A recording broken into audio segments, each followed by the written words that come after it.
أعوذ بالله من الشيطان الرجيم. بسم الله الرحمن الرحيم. وقال لهم نبيهم إن آية ملكه أن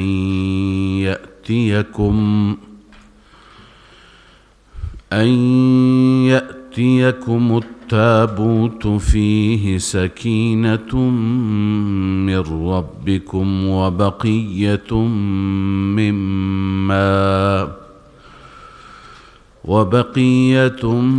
مما ترك آل موسى وآل هارون تحمله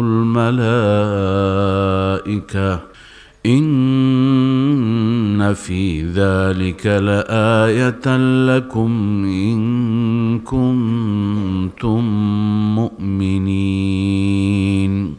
در آیات گذشته در رابطه با آمادگی بنی اسرائیل برای جهاد خواندیم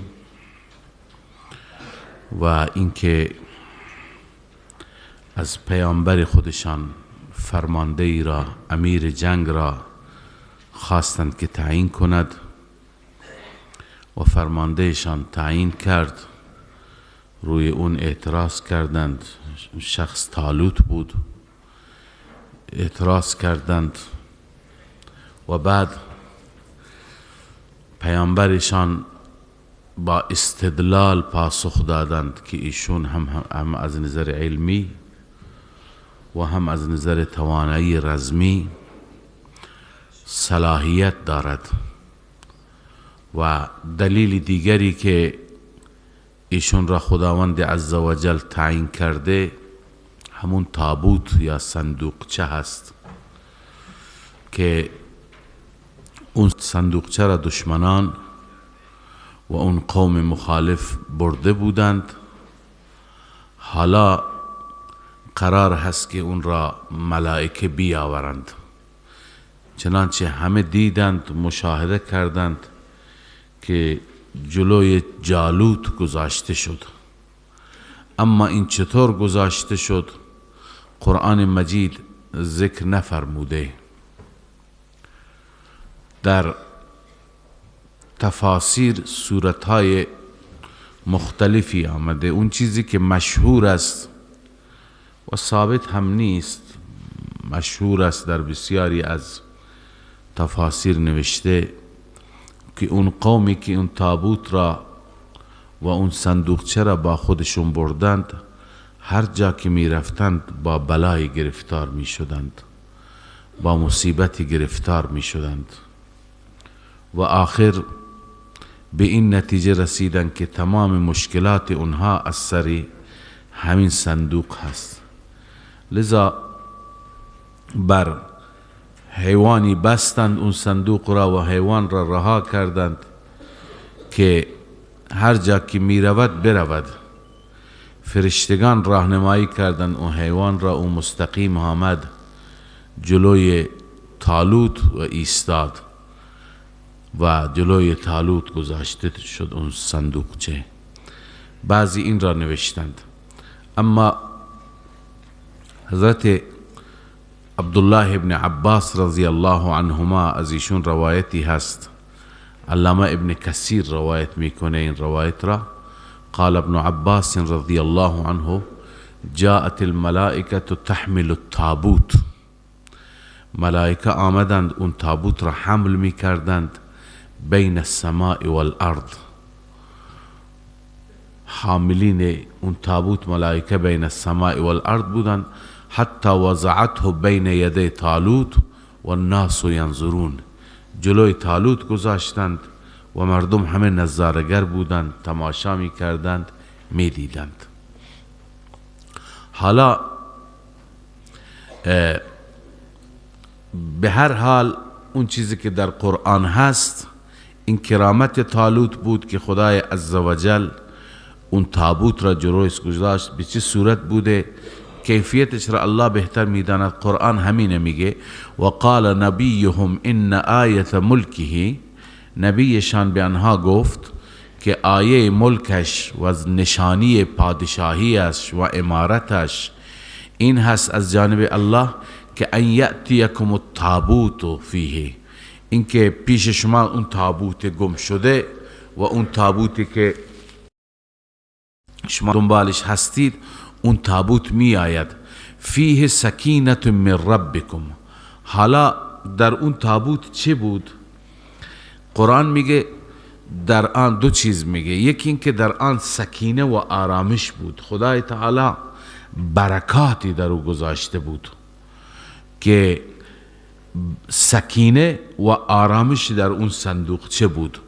و دیگه و بقیت مما ترک آل موسی و آل هارون، بقایای بود یعنی یادگارهایی بود و تبرکاتی بود از آنهایی که آل موسی و آل هارون گذاشته بود، یعنی یادگاری های موسی و آل موسی، هارون و آل هارون در همون تابوت بود که تحمله الملائکه، اون تابوت را حمل می کردند ملائکه.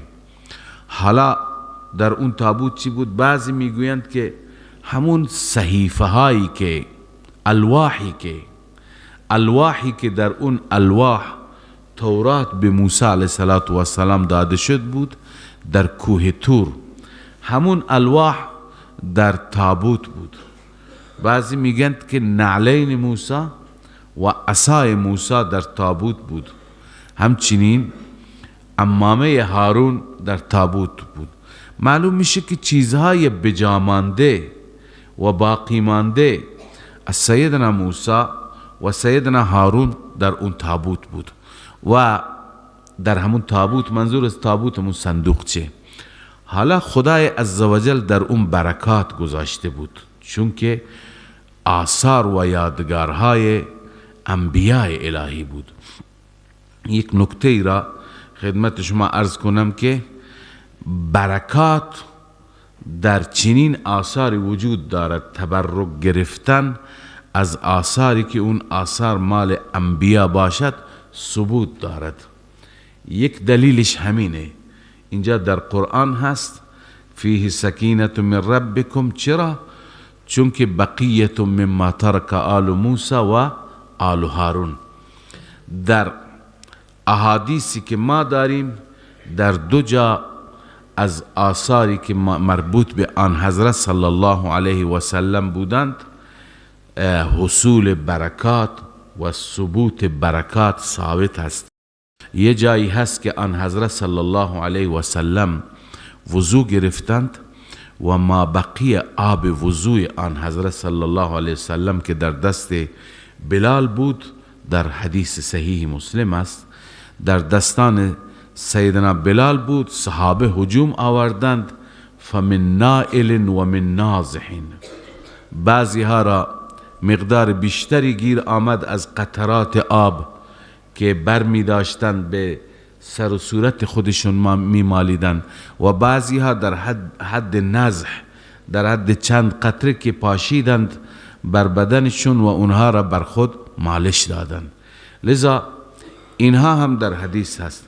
و یکی دیگه از روایت ها و احادیث هست که آن حضرت صلی الله علیه وسلم وقتی که موهای مبارک خودشون را حلق فرمودند و بعد از حلق صحابه برای موها و برداشتن موها که با خود نگه دارند، بالاخره اثری از وجود نازنین حضرت پیامبر صلی الله علیه و سلم بود.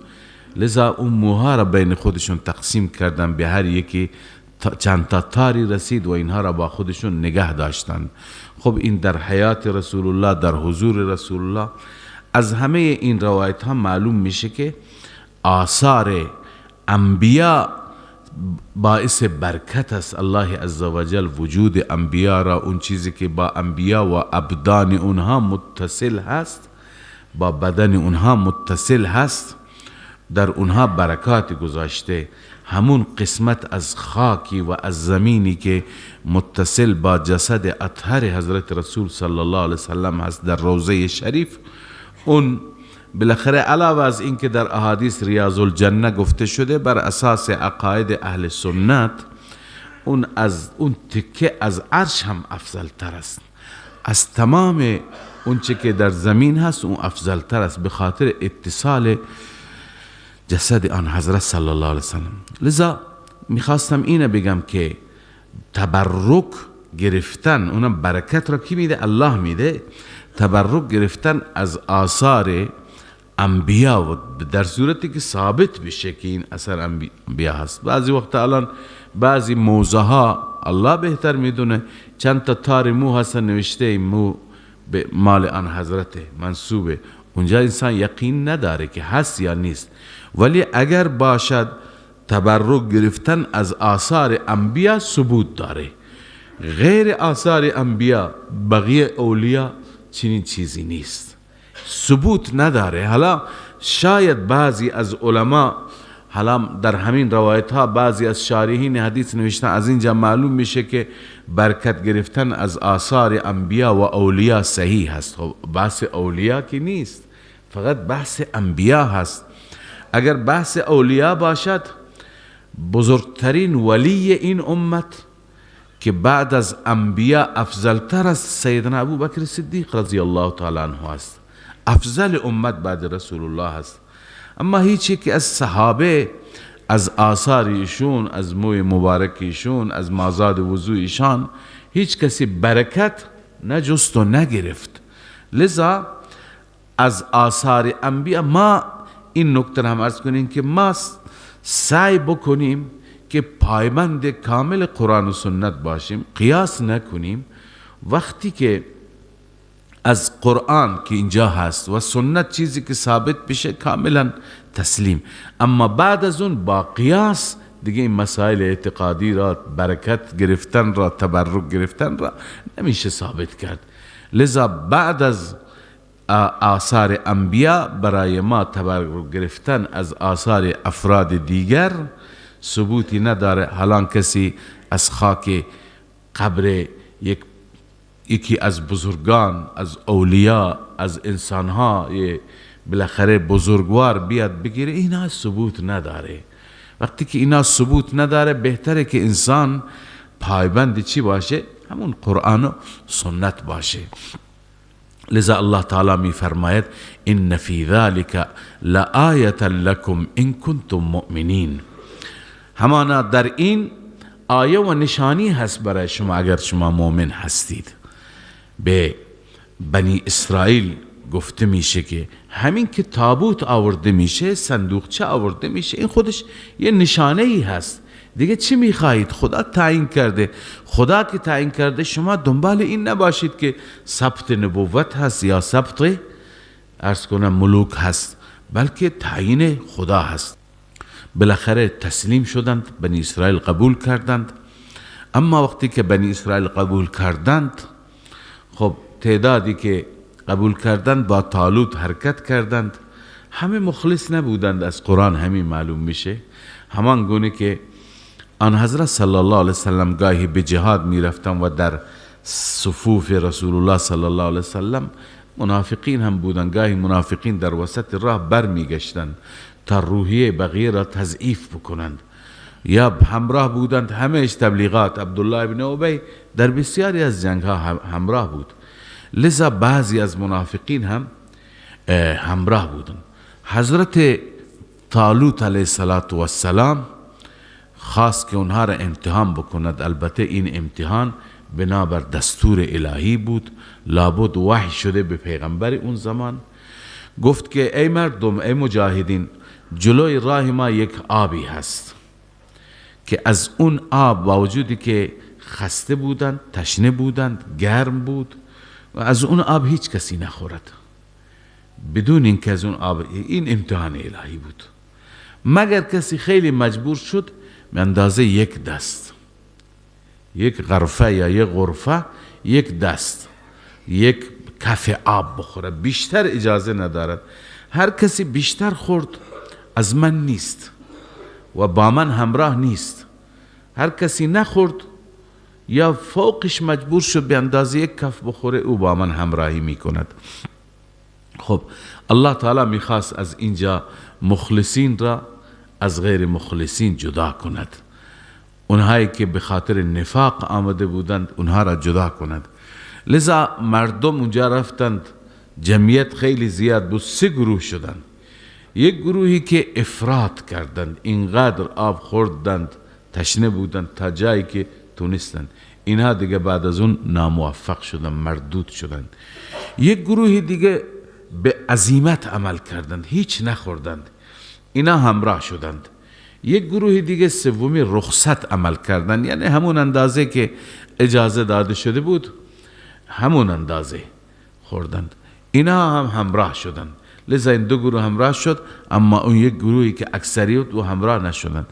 در احادیث شریف، در احادیث صحیح آمده که با طالوت علیه السلام 313 نفر ماند، بقیه همه برگشتند. لذا مخلص همیشه کم هست، منافق زیاده، اصلی کمه، ردی زیاده، ولی همون مخلصین اگرچه کم باشند، کیفیت بالا باشد، اخلاص، ایمان، اونا را الله تعالی غالب میکنه. کم من فئة قلیلة غلبت فئة کثیرة باذن الله. لذا حالا امتحان ایمان و نفاق است، دقت بفرمایید آیات را. الله می فرماید فلما فصل طالوت بالجنود، زمانی که جدا شد طالوت با لشکریان، به لشکریان اعلام کرد قال ان الله مبتلیکم بنهر، گفت همانا الله شما را امتحان کننده هست با نهر آبی که چه اندازه شما می توانید. فمن شرب منه فلیس منی، هر کسی که بنوشد از آن آب او از من نیست. از من نیست یعنی لیس من اصحابی من اهل الحرب، اون از همراهان من نیست. و من لم یطعمه فانه منی، هر کسی هیچ نخورد او از من هست، یعنی از من هست در جنگ. الا من اغترف، این گروه سوم رخصته، الا من اغترف غرفة بیده، مگر کسی با دست به اندازه 1 کف و 1 دست بگیرد. فشربوا منه، الله می فرماید همه لشکر خوردند. فشربوا منه الا قلیلا منهم، آنها خوردند و نوشیدند مگر تعداد اندکی با این فرمانده جنگی ماند، بقیه خوردند. بالاخره وقتی که خوردند همین 2 گروه رفتند، اهل رخصت و اهل عزیمت. اما اینها وقتی که رفتند از اون آب رد شدند، روبروی لشکر جالوت قرار گرفتند، صف آرایی شد، هم دیگر را دیدند. یک گروه از اینها ترسید، پایشون لرزید، گفتند ای طالوت با این لشکر ما نمیتونیم مبارزه بکنیم. اینا کیا بودند؟ اهل تفسیر نوشتن همونهایی بودند که به رخصت عمل کردند، همونهایی که کمی خورده بودند، اینا مقداری سست شدند. اما اونهایی که هیچ نخورده بودند، اونها یقینشون چنان بالا بود، گفتند خیلی صحنه ها گذشته که گروه اندک بر گروه اغلب چی شده؟ پیروز شده، ما هم پیروز میشیم. الله می فرماید قال الذين يظنون انهم ملاقو الله فلما جاوزه، زمانی که عبور کردند، گذشتند از اون نهر، از اون آب گذشتند، هو والذین معه، اون طالوت و کسانی که با او بودند، والذین آمنوا معه، کسانی که ایمان آورده بودند و با او بودند، و هم القلیل، چون خداوند میفرما اونا کم بودند، همون تعداد اندک وقتی که رد شدند، قالوا لا طاقت لنا اليوم بجالوت و جنوده، گفتند توانی نیست برای ما، طاقتی نیست برای ما امروز با جالوت و جنودش. کی گفت؟ همونهایی که الذین شربوا منه، اونهایی که از آب از نهر خورده بودند، گفتند ما توانی نداریم. اما اونهایی که هیچ نخورده بودند، به عزیمت عمل کرده بودند. قال الذین یظنون، یظنون تفسیر قرطبی نوشته به معنی الیقین، کسانی که یقین داشتند. اهل یقین کدوم ها؟ آنهایی که یظنون انهم ملاق الله، آنهایی که یقین داشتند که آنها الله را ملاقات می کنند، آنهایی که به لقای الهی باور داشتند. چی گفتند؟ کم من فئة قلیلة، چقدر از گروه های اندک، غلبت فئة کثیرة، غالب شده بر جماعت و بر گروه بسیار بزرگ، به اذن الله، به اذن الله، به توفیق الله عزوجل.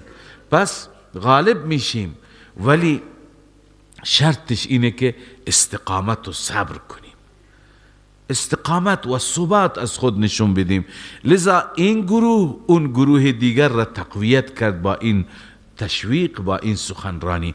والله مع الصابرین، الله با صابرین است، الله با صابرین است. ببین امتحان همیشه در دنیا است، مشکلات همیشه هست، فشار و تنگنا همیشه هست، ولی الله تعالی اینجا اعلام کرده که معیت الله با صابران است، با کسانی که استقامت میکنند. منظور از معیت چیه؟ المعیت بالنصر والاثابه، هم از نظر نصرت و هم از نظر پاداش و ثواب. الله عزوجل با صابران است، کسانی که در راه حق استقامت کنند و زود عقب نشینی نکنند. بالاخره وقتی که روبرو قرار گرفتن و سفارایی کردند، اونجا اهل ایمان همین گروه دعا کرد، مناجات. بالاخره یکی از بهترین اسلحه مومن چی هست؟ دعا هست. ولما برزوا لجالوت و جنوده، زمانی که ظاهر شدن برای جالوت و جنودش، یعنی برای جنگ جالوت، لحرب جالوت، وقتی که ظاهر شدن یعنی در روبروی هم صف بستن،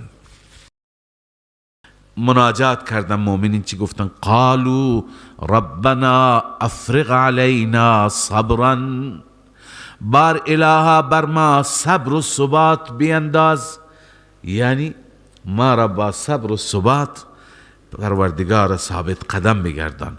و ثبت اقدامنا، و قدمهای ما را ثبات نصیب بفرما.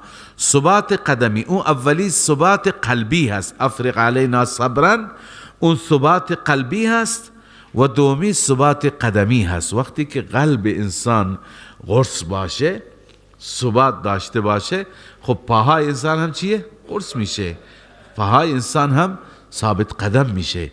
پس اول شرط چیه؟ ثبات قلبی است. ربنا افرغ علینا صبرا، بار الها بر ما صبر بینداز، یعنی ثبات قلبی نصیب بگردان. و ثبت اقدامنا، بالتبع ثبات قلبی ثبات قدمی نصیب بفرما. وانصرنا على القوم الكافرین، و ما را یاری کن، ما را نصرت کن بر قوم کافر، بر قوم کافر ما را یاری بفرما، اینا کافرن، دشمنان تو هستند. لذا الله عزوجل مناجات را قبول کرد، دعا را اجابت بفرمود. ببین این گروه اندکی هست، خدا هم می فرماید که باقی نمانده الا قلیلا منهم، کم بودند. همین کم در مقابل اون لشکر بسیار بزرگ و مجهز تا دندان مسلح جالوت، در مقابل این الله اینها را پیروز کرد. چی شد نتیجه جنگ؟ فهزموهم باذن الله، پس شکست دادن آنها را باذن الله. باذن الله یعنی بقضاء الله، با فیصله الله، با فیصله الله شکست دادند، اونها را زدند، اونها را تار و مار کردند، کشتند، اونها گریختند. و قتل داوود جالوت، سیدنا داود علیه السلام که اون زمان هنوز پیامبر نشده بود و به شکل یک نوجوانی مجاهد بود. بعضی میگن بقیه برادران داود بودند، داود از اونها ضعیفتر بود. در تفاسیر و در داستانها اینطور نوشته، الله اعلم، داود از اونها ضعیفتر بود. داود به قصد جنگ نیامده بود، داود با گوسفندان بود، ولی وقتی که دید که سپاه مسلمانان و مؤمنان اندک هستن، او هم از وسط راه آمد و آدم ضعیفی بود ولی بسیار مؤمن و قوی بود. اینجا که وقتی که جنگ در گرفت، داود علیه السلام اول رفت به سراغ جالوت رفت و بر جالوت حمله ور شد. الان بعضی میگن سنگ زد تو سرش، یا سنگ زد یا شمشیری یا چوبی زد، بالاخره جالوت را کشت. همون طوری که الله عزوجل در جنگ بدر ابو جهل را که سردار بود و در رأس سپاه مشرکین بود، به وسیله دو تا نوجوان انصاری از بین برد و از پای درآورد. همچنین به وسیله اینجا داود نوجوان الله عزوجل جالوت را کشت. و قتل داود و جالوت، داود جالوت را کشت و بعد از این الله تعالی به داود کرامت داد و آتاه الله الملک والحکمه و علمه مما یشاء. خداوند به او پادشاهی داد، داود شد پادشاه، والحکمه نبوت داد. مراد از حکمت هم پادشاهش کرد هم نبیش کرد، و علمه مما یشاء، و به اون تعلیم داد و یاد داد اون چیزی که الله خواست. یعنی درباره امور هم دینی و هم امور مملکت، حکومت داری و مملکت داری خدا به او آموزش داد.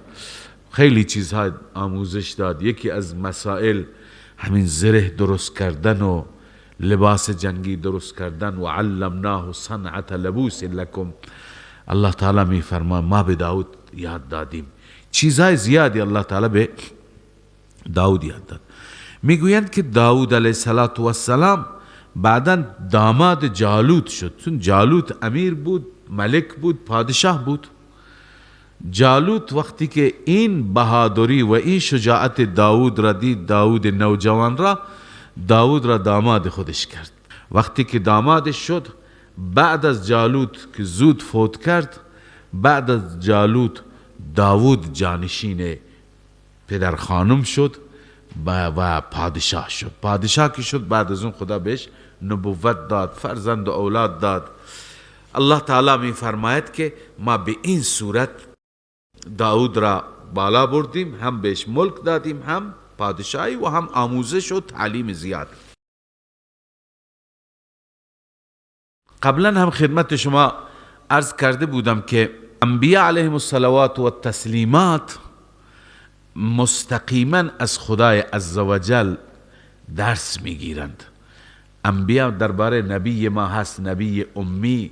امی یعنی به مکتب نرفته. معنیش این نیست که پیغمبر چیزی بلد نیست. بسیاری از کفار و بسیاری از این مستشرقین توهین میکنن، میگویند بی سواد بود. خیلی از مسیحیان درباره رسول الله میگن که پیغمبری بود که بی سواد بود، مگر عیسی علیه السلام کدوم مکتب و کدوم مدرسه و کدوم دانشگاه رفته بود؟ همه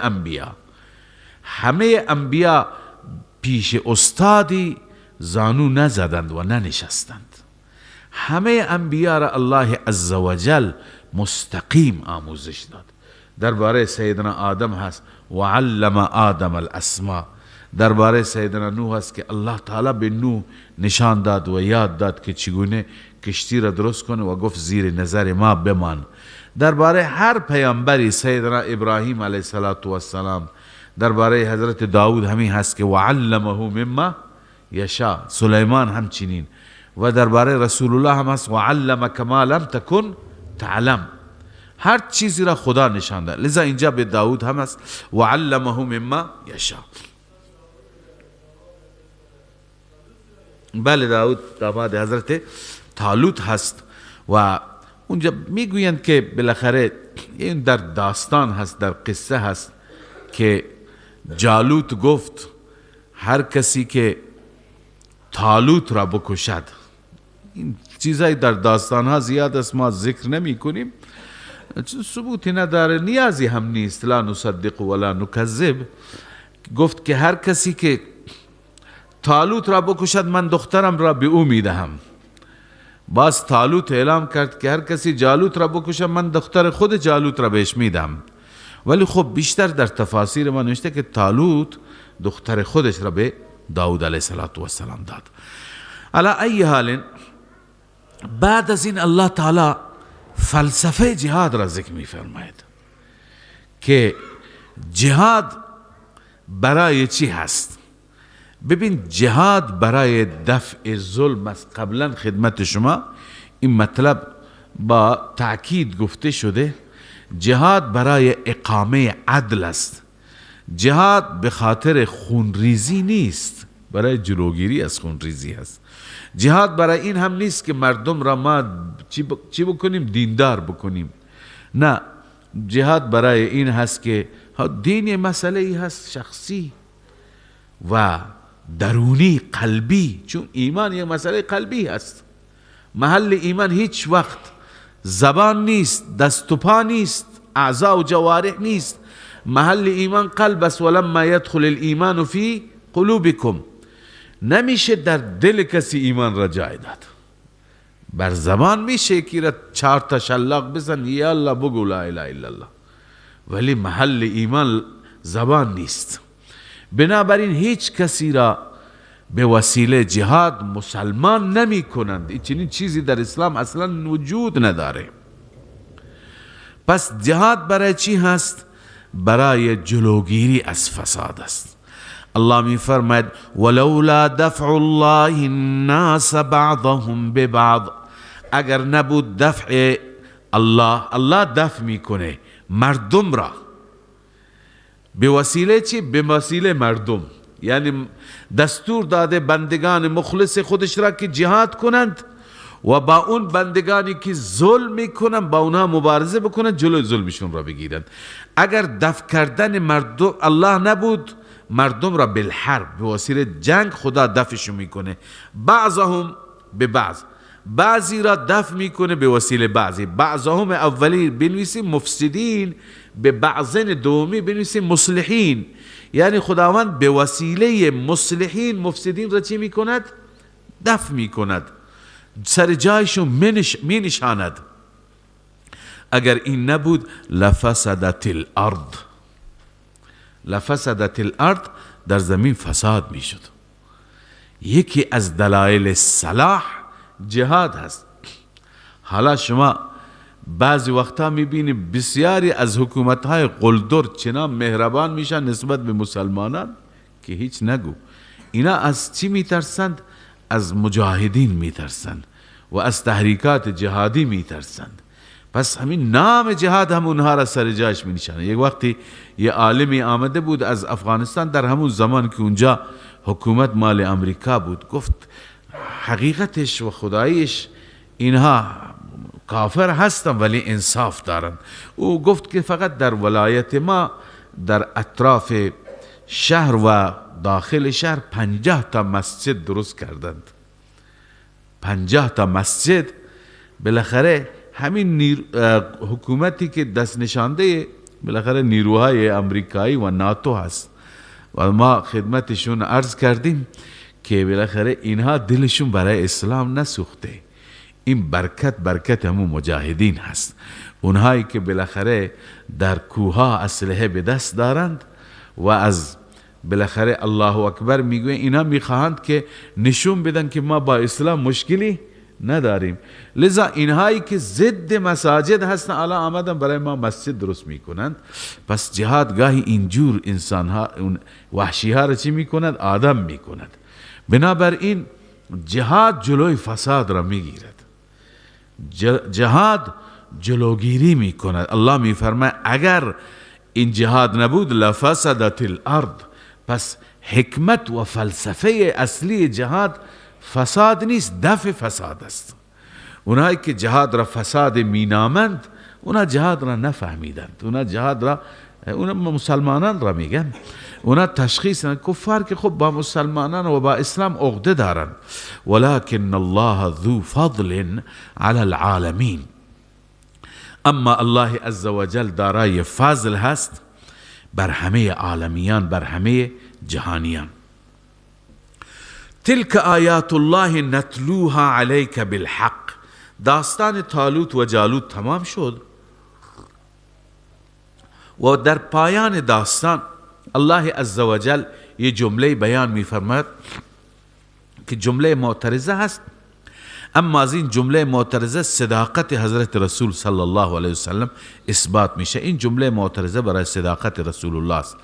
عنایت داشته باشید پیامبری که قبلا خدمت شما عرض کردم پیامبر امی، نه تاریخ خوانده، نه جغرافی، نه مکتب رفته، نه دانشگاه، از اقوام گذشته، از احوال گذشته با این جزئیات، با این تفصیلات وقتی که بیان می کند، به اندازه‌ای که خود بنی اسرائیل اینقدر وارد نبودند، خب این چه دلیلی میتونه داشته باشه؟ تنها دلیلش اینه که الله عزوجل بر ایشون وحی میفرستد. پس یکی از دلائل همین واقعات، بیان این واقعات، اون هم دقیق و درست بیان کردن اونهاست. الله میفرماید تلک آیات الله نتلوها علیک بالحق، اینها آیات الهی هستند که ما بر شما به حق تلاوت میکنیم. به حق یعنی مطابق واقع، واقعیت، درست، دقیق، یک کلمه جابجا نیست. لذا الله میفرمه ما بر تو میخوانیم و تو بر این ملت میخوانی. پس این دلیلش چیه؟ ما حصل چیه؟ ما حصل و نتیجه و انک لمن المرسلین، ثابت شد که همانا تو از مرسلین هستی، تو از مرسلین هستی. نبه الله تعالی ان هذه الآیات التي تقدم ذکرها لا يعلمها الا نبی مرسل. قرطبی گفته یعنی خداوند به وسیله این آیه بیان می‌فرماید که آنچه که در گذشته از آیات بیان شد، اینها را کسی دیگه، یک انسان معمولی نمیتونه بفهمه مگر نبی مرسلی میتونه اینها را با این زیبایی بیان بکنه. خب حالا و انک لمن المرسلین، شما پیغمبری هستی از پیغمبران. یه پیغمبر معمولی گاهی اینجور بالاخره وانمود میشه، اون مسیحی میگه، یهودی میگه، اون دیگری میگه خب اینم یک پیغمبری، ما هم یک پیغمبری داشتیم.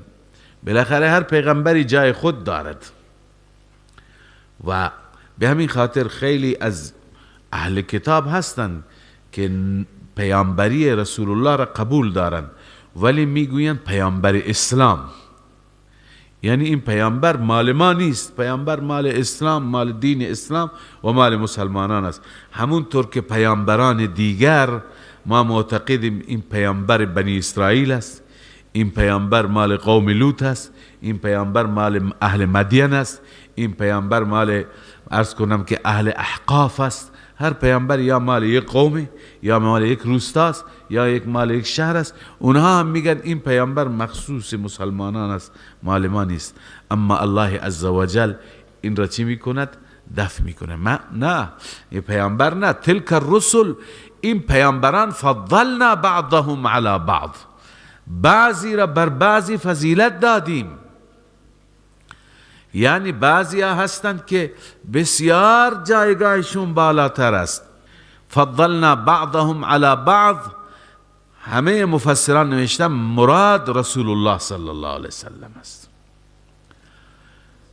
مراد رسول الله صلی الله علیه وسلم که بر بقیه فضیلت داده شده. علامه قرطبی میگه المراد ببعضهم هنا النبی صلی الله علیه وسلم، رسول الله است که چه فضیلتی داده. بقیه پیامبران رسالتشون محدود است، برای قوم، برای فامیل، برای روستا، برای شهر. عیسی که بالاخره دینش را عالمی کردن، گرچه عیسی دینش برای عالم نبود. و اذ قال عیسی ابن مریم یا بنی اسرائیل انی رسول الله الیکم، مخصوص بنی اسرائیل بود. موسی مخصوص بنی اسرائیل بود. اما رسول الله و ما ارسلناک الا کافة للناس، پس این فضیلته، مال همه جهانیان. و ما ارسلناک الا رحمة للعالمین، کافة للناس بالحق بشیرا و نذیرا. پس فرق میکنه، این نیست که یک پیغمبر جزئی است مثل بقیه پیغمبران، نه. تلک الرسل فضلنا بعضهم على بعض، این پیامبران را ما فضیلت دادیم بعضی را بر بعضی. مثلا بعضی ها فضیلت های جزئی دیگه دارند. ببین فضیلت جزئی مستلزم فضیلت کلی نیست. مثلا بعضی ها منهم من کلم الله، بعضی از اونها کسانی هستند که خدا با اونها سخن گفت. منظور کیه؟ موسی کلیم الله. اما این فضیلت جزئی عرض کردم مستلزم فضیلت کلی نیست. مولانا پالنپوری رحمه الله مثالی نوشته، مثلا نوشته که شاگردان کلاس دوره حدیث هستند، یکی هست که فقط از یک کتاب صحیح بخاری نمره بالاترین نمره 100 را گرفته، نمره بالا 100، بالاترین نمره 100 را گرفته. خب این در این فضیلت جزئی از همه بالاتر است. بقیه کتاب ها زیاد نمره نگرفته، اما از این یکی 100 گرفته. اما یکی دیگه است که از همه کتاب ها خوب گرفته، نمره بالا گرفته. خب در بخاری مثل او 100 نگرفته، 95 گرفته، اما در بقیه کتاب ها همه جا 95 دریافت کرده یا 100 دریافت کرده. لذا از نظر کلی این نمراتش خیلی بالاتر میشه، اما اون یکی در همون یکی بالاتره. حالا فضیلت مال کدوم هست؟ مال اونه که در همه مباحث جلوتر است. لذا انبیاء الهی هر یکی در یک بعد فضیلت داشت. یکی در بعد تحمل سختی ها، یکی در بعد تبلیغ طولانی، یکی 950 سال تبلیغ، یکی در آتش انداخته شد، ترک وطن کرد، ترک زن و بچه کرد. یکی دیگه عرض کنم خدمت شما که چقدر مریض شد، چقدر سختی کشید، رب انی مسنی الضر و انت. اینا تمام فضیلت های جزئی هستن. سوره انبیاء رو بخوانی، هر یکی را خدا جدا کرده و برایش لقبی. و زکریا و یحیی و الیاس کل من الصالحین و اسماعیل و الیسع و یونس کلا فضلنا علی العالمین. هر یکی را الله تعالی ویژگی خاصی داده، اما فضیلت کلی مال رسول الله صلی الله علیه وسلم است. لذا الله می فرماید تلك الرسل فضلنا بعضهم على بعض منهم من کلم الله. بعضی از اونها هستند که الله بدون واسطه ملک با اونها سخن فرمود، مثل موسی. البته این سخن در شب معراج با رسول الله هم شد. و رفع بعضهم درجات، اما بلند کرد بعضی را از نظر درجات. از نظر درجات این محمد صلی الله علیه وسلم است. قبل از رسول الله ذکر موسی، بعد از رسول الله ذکر عیسی، در وسط ذکر رسول الله است.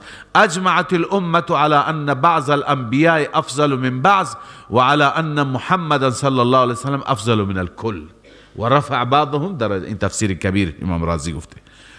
و رفع بعضهم درجات و آتینا عیسی ابن مریم البینات، و ما دادیم به عیسی ابن مریم بینات دادیم، معجزات زیاد دادیم. و ایدناه بروح القدس، او را با جبرئیل امین تایید کردیم. هر جا تقویتش میکرد، در کنارش بود.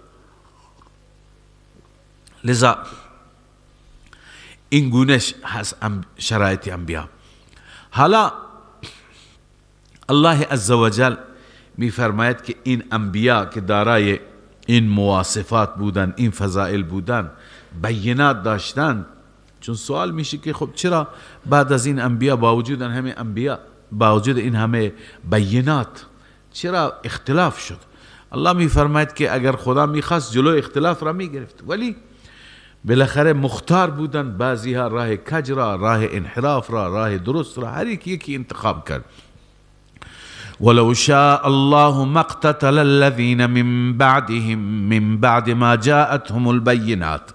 اگر الله میخواست مقتتلا نمی جنگید اونایی که بعد از اونها بودند، یعنی اختلاف نمی کرد. من بعد ما جاءتهم البینات، بعد از اینکه بینات و دلائل واضح و روشن پیششون آمد. ولکن اختلاف، ما اختلاف کردند.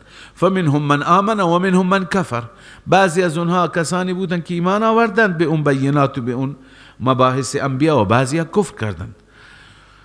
خب ولو شاء الله مقتتلوا، این اعاده لبعد عهد است، چون الله میخواد در پایان بفرمه ولکن الله یفعل ما یرید، دوباره اون را تکرار کرده، اعاده لبعد العهد که این اصطلاح را شما قبلا خواندید. اگر الله میخواست مقتتلوا، باز هم نمی جنگیدند، اختلاف نمی کردند. ولکن الله یفعل ما یرید، اما الله است که انجام میده اون چیزی که بخواهد، از روی حکمت انجام میده، از روی قدرت. حکمتش را هیچ کس نمیداند، الله بهتر میداند.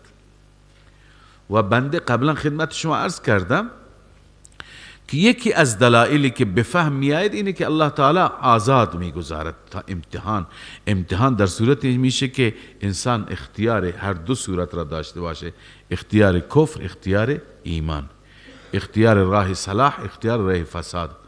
اگر خدا بخواد نگذارد، خب این اختیار را باید سلب بکند، اون وقت خلل ایجاد میشه، دنیا دار امتحان نمیشه، ایمانها چی میشه؟ جبری میشه. یا ایها الذین آمنوا انفقوا، حالا ربط برای شما مشخص دیگه. در آیات گذشته بحث چی بود؟ جهاد بود، درباره الوف که مردند هم خدا صحبت فرمودند که جهاد انسان را نمی کشد، فرار از جهاد امکان داره باعث مرگ بشه.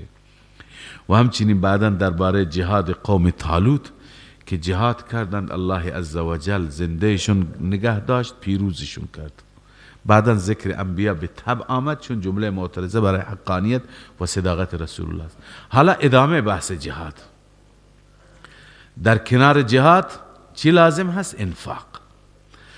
الله می فرماید یا ایها الذین آمنوا انفقوا مما رزقناکم، جهاد را با انفاق تقویت کنید. ای مؤمنان، انفقوا خرج کنید، مما رزقناکم از آن که ما به شما رزق دادیم. قضیه قیاساتها معها، چرا خرج کنم از مال خودم؟ خدا میگه آخه من بهت دادم، تو از کجا آوردی؟ من که دادم به همون راهی که من میگم مصرف کن، خیرت هست. من قبل ان یأتی یوم لا بیع فیه ولا خلة ولا شفاعه، قبل از اینکه بیاید اون روز، قبل از اینکه روزی بیاید که پشیمان بشی. یوم لا بیع فیه، اون روزی که در اون روز هیچ بیع، داد و ستدی، معامله دیگه نمیشه، دیگه وقت معامله تمام شد. ولا خلتون، دوستی هم نیست.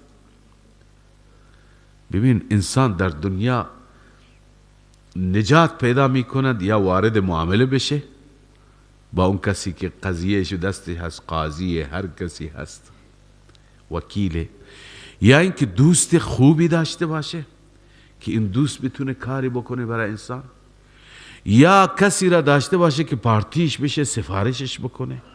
این صورتهای نجات در دنیا هستند، اما در اونجا الله میفرماید این صورتها نیستند. یوم لا بیع فی، هیچ بیعی، داد و ستدی، معامله اونجا نیست. ولا خلة، و نه دوستی. ولا شفاعت، و نه شفاعت و سفارشی، هیچ چیزی بدون اذن الله نمیشه.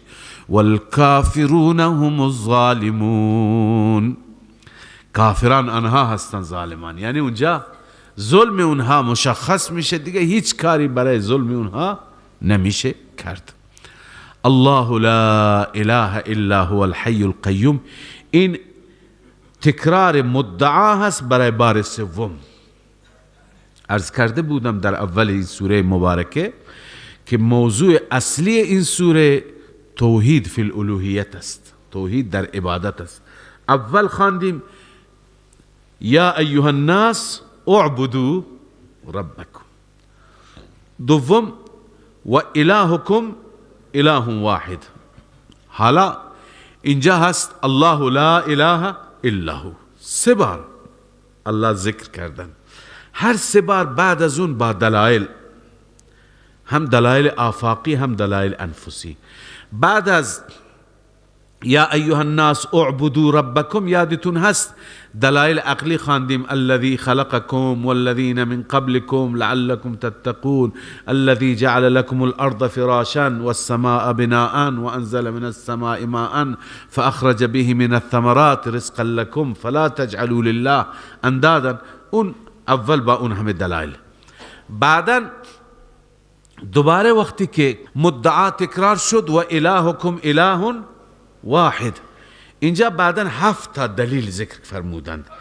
اون 7 دلیل چی بود؟ ان فی خلق السماوات والارض واختلاف الليل والنهار والفلك التي تجري في البحر بما ينفع الناس وما انزل الله من السماء من ماء فاحيا به الارض بعد موتها وبث فيها من كل دابه وتصريف الرياح والسحاب المسخر بين السماء والارض لآیات لقوم یعقلون. این دلائل 7 مالکی بودند. و الهکم اله واحد.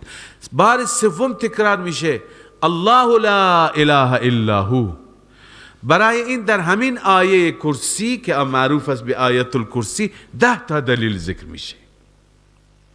الله لا اله الا هو، دلیل اول الحی، دلیل دوم القیوم، دلیل سوم لا تأخذه سنة ولا نوم، دلیل چهارم له ما فی السماوات و ما فی الارض، دلیل پنجم من ذا الذی یشفع عنده الا باذنه، و ششم یعلم ما بین ایدیهم و ما خلفهم، هفتم ولا یحیطون بشیء من علمه الا بما شاء، هشتم وسع کرسیه السماوات والارض، و نهم ولا یؤوده حفظهما، دهم وهو العلی العظیم. اینا دلائل الله لا اله الا هو هستند. این آیه کرسی هست. آیت الکرسی میگویند چون ذکر کرسی پروردگار در این هست.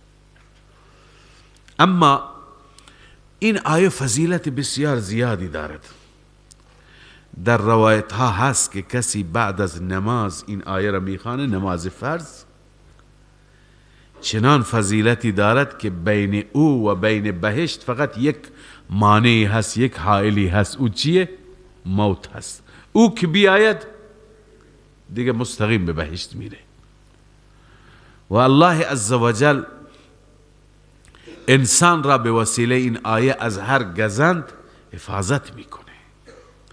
نیازی نیست که به در دعانویس ها برادران و خواهران ما برند. این خودش بزرگترین حسن حسین هست، بزرگترین حفاظ است برای انسان. انسان یقین، باور، ایمان کامل داشته باشه و همیشه بخوند. لذا الله می فرماید، ببینیم معنای این آیت الکرسی بسیار جالب است. اول ادعای توحید است. اول ادعای اینه که الله لا اله الا هو، الله ذاتی هست که لا اله، هیچ معبودی دیگه نیست بجز او. یعنی اون ذاتی که لایق عبادت هست، که جلوی او کرنش بکنیم، رکوع بکنیم، سجده بکنیم، طواف بکنیم، نظر و نیاز بکنیم و نام او را ورد زبان بکنیم، دعا فقط از او بخواهیم، از او حاجت بطلبیم، او فقط الله لا اله. چون اینا همه عبادتند. این عبادت ها برای غیر او جایز نیست. ببین خصوصیاتی داره که این خصوصیات را هیچ که نداره. اولی خصوصیتش الحی. الحی را ببین در فارسی ترجمه نکنید زنده، بلکه الحی را ترجمه کنید، چون که اگر زنده ترجمه بکنید اون کسی دیگه میگه که بقیه هم زنده هستند. مسیحیان میگن طبق اعتقاد خودش و مسلمان الان عیسی مسیح زنده هست، ولی الحی را ترجمه بکنید زنده جاوید. این زنده جاوید، این ترجمه را از کجا آوردیم؟ از خود قرآن. القرآن یفسر بعضه بعضا. درباره حی بودن الله هست هو الحی الذی لا یموت. اون حی هست که موت بر او نمی آید. اما من و تو امروز زنده این، فردا می میریم. همه عیسی علیه السلام اگر زنده هست و در آسمان هست بالاخره می میرد. فوت میکنه. انک میت و انهم میتون کل من علیها فان و یبقى وجه ربک ذو الجلال والاکرام. حتی این فرشته ها که جان دیگران را میگیرند مثل اسرائیل، اون هم آخر جانش گرفته میشه، میمیرد، او هم فانی هست. پس این خصوصیت را، این ویژگی را بجز الله هیچ که نداره. الحی، زنده ای که زندگی صفت ذاتی او هست. شما در کتاب‌های عقاید این را با شرح و بسط بیشتری خواندید که از ازل بوده و تا ابد خواهد بود.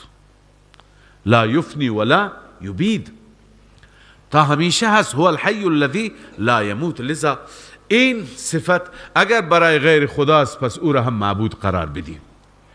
نه پیامبری این صفت را دارد، نه ولی دارد، نه امامی دارد، نه فرشته‌ای دارد، نه جنی دارد، همه میمیرند. پس این دلیل است که او معبود است. دلیل دوم، القیوم، ذاتی هست که قیوم هست. قیوم یعنی چه؟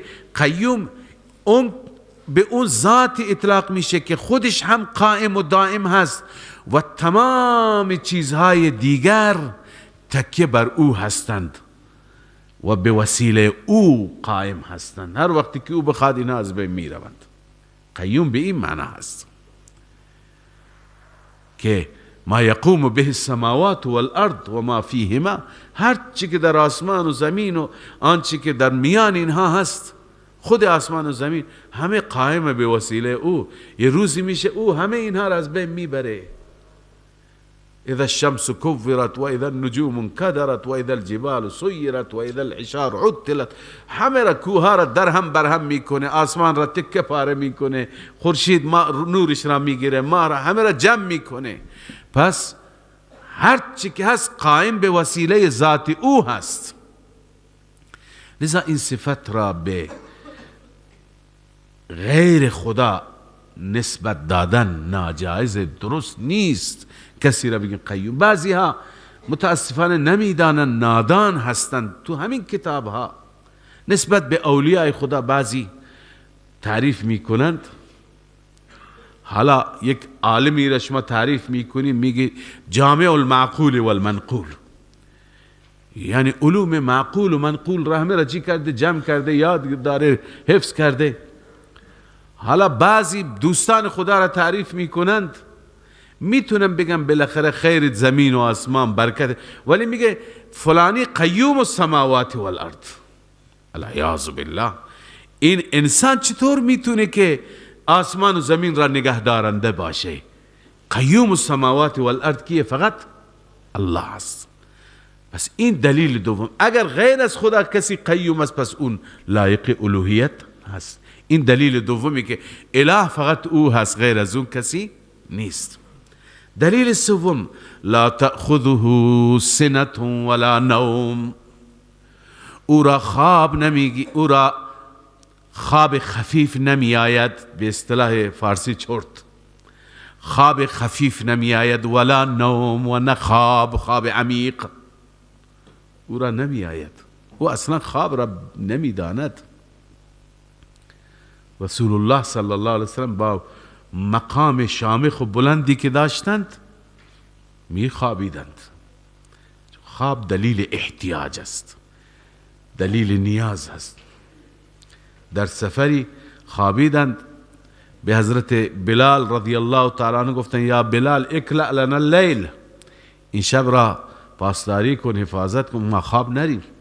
بلال همونطور که تکیه داده بود بر کجاوه شتر خواب رفت. رسول الله صلی الله علیه وسلم هم خواب رفتند، نماز صبح همه خواب رفتند. انا لله و انا الیه راجعون خواندند. پس ببین این که سید اولاد آدم است، سید اولین و آخرین است، فخر تمام انسان هاست، خواب داره. پس این خواب دلیل احتیاجه. اما الله عز وجل لا تأخذه سنة ولا نوم. این دلیل سوم هست که معبود او هست، هیچ وقتی او غافل نیست، او خواب نیست. شما دیروز در سوره رحمان خواندید کل یوم هو فی شأن، ای کل وقت و حین. دلیل چهارم له ما فی السماوات و ما فی الارض، فقط و فقط برای اوست تمام تصرفاتی که در آسمان هاست و در زمین است. همه تصرفات در اختیار او هست، در اختیار ذات او هست. کسی دیگه مختار نیست، کسی دیگه کوچکترین نقشی ندارد. نمیتواند خشکی بیاره، نمیتواند باران بیاره، نمیتواند باد بیاره، فقط و فقط او هست. پس اگر کسی دیگه تصرف دارد و اختیاری دارد، خب او میتواند که چی باشد؟ معبود بشه. مشرکین میگفتن خدایان ما تصرفات کوچک کوچک دارند، ولی نه، الله عز وجل میفرماید والذین تدعون من دونه ما یملکون من قطمیر، اینایی که بجز الله شما فریاد میزنید و از اونها حاجت میخواهید، به اندازه اون پوسته خسته خرما هم مالک نیست. هیچ چی نیست. این اندازه این حقیرترین چیز است که به درد هم نمیخوره، کسی نمیتونه اون نگه داره، کسی نمیتونه بخوره، تو دست بگیری پودر میشه. این اندازه مالک نیست.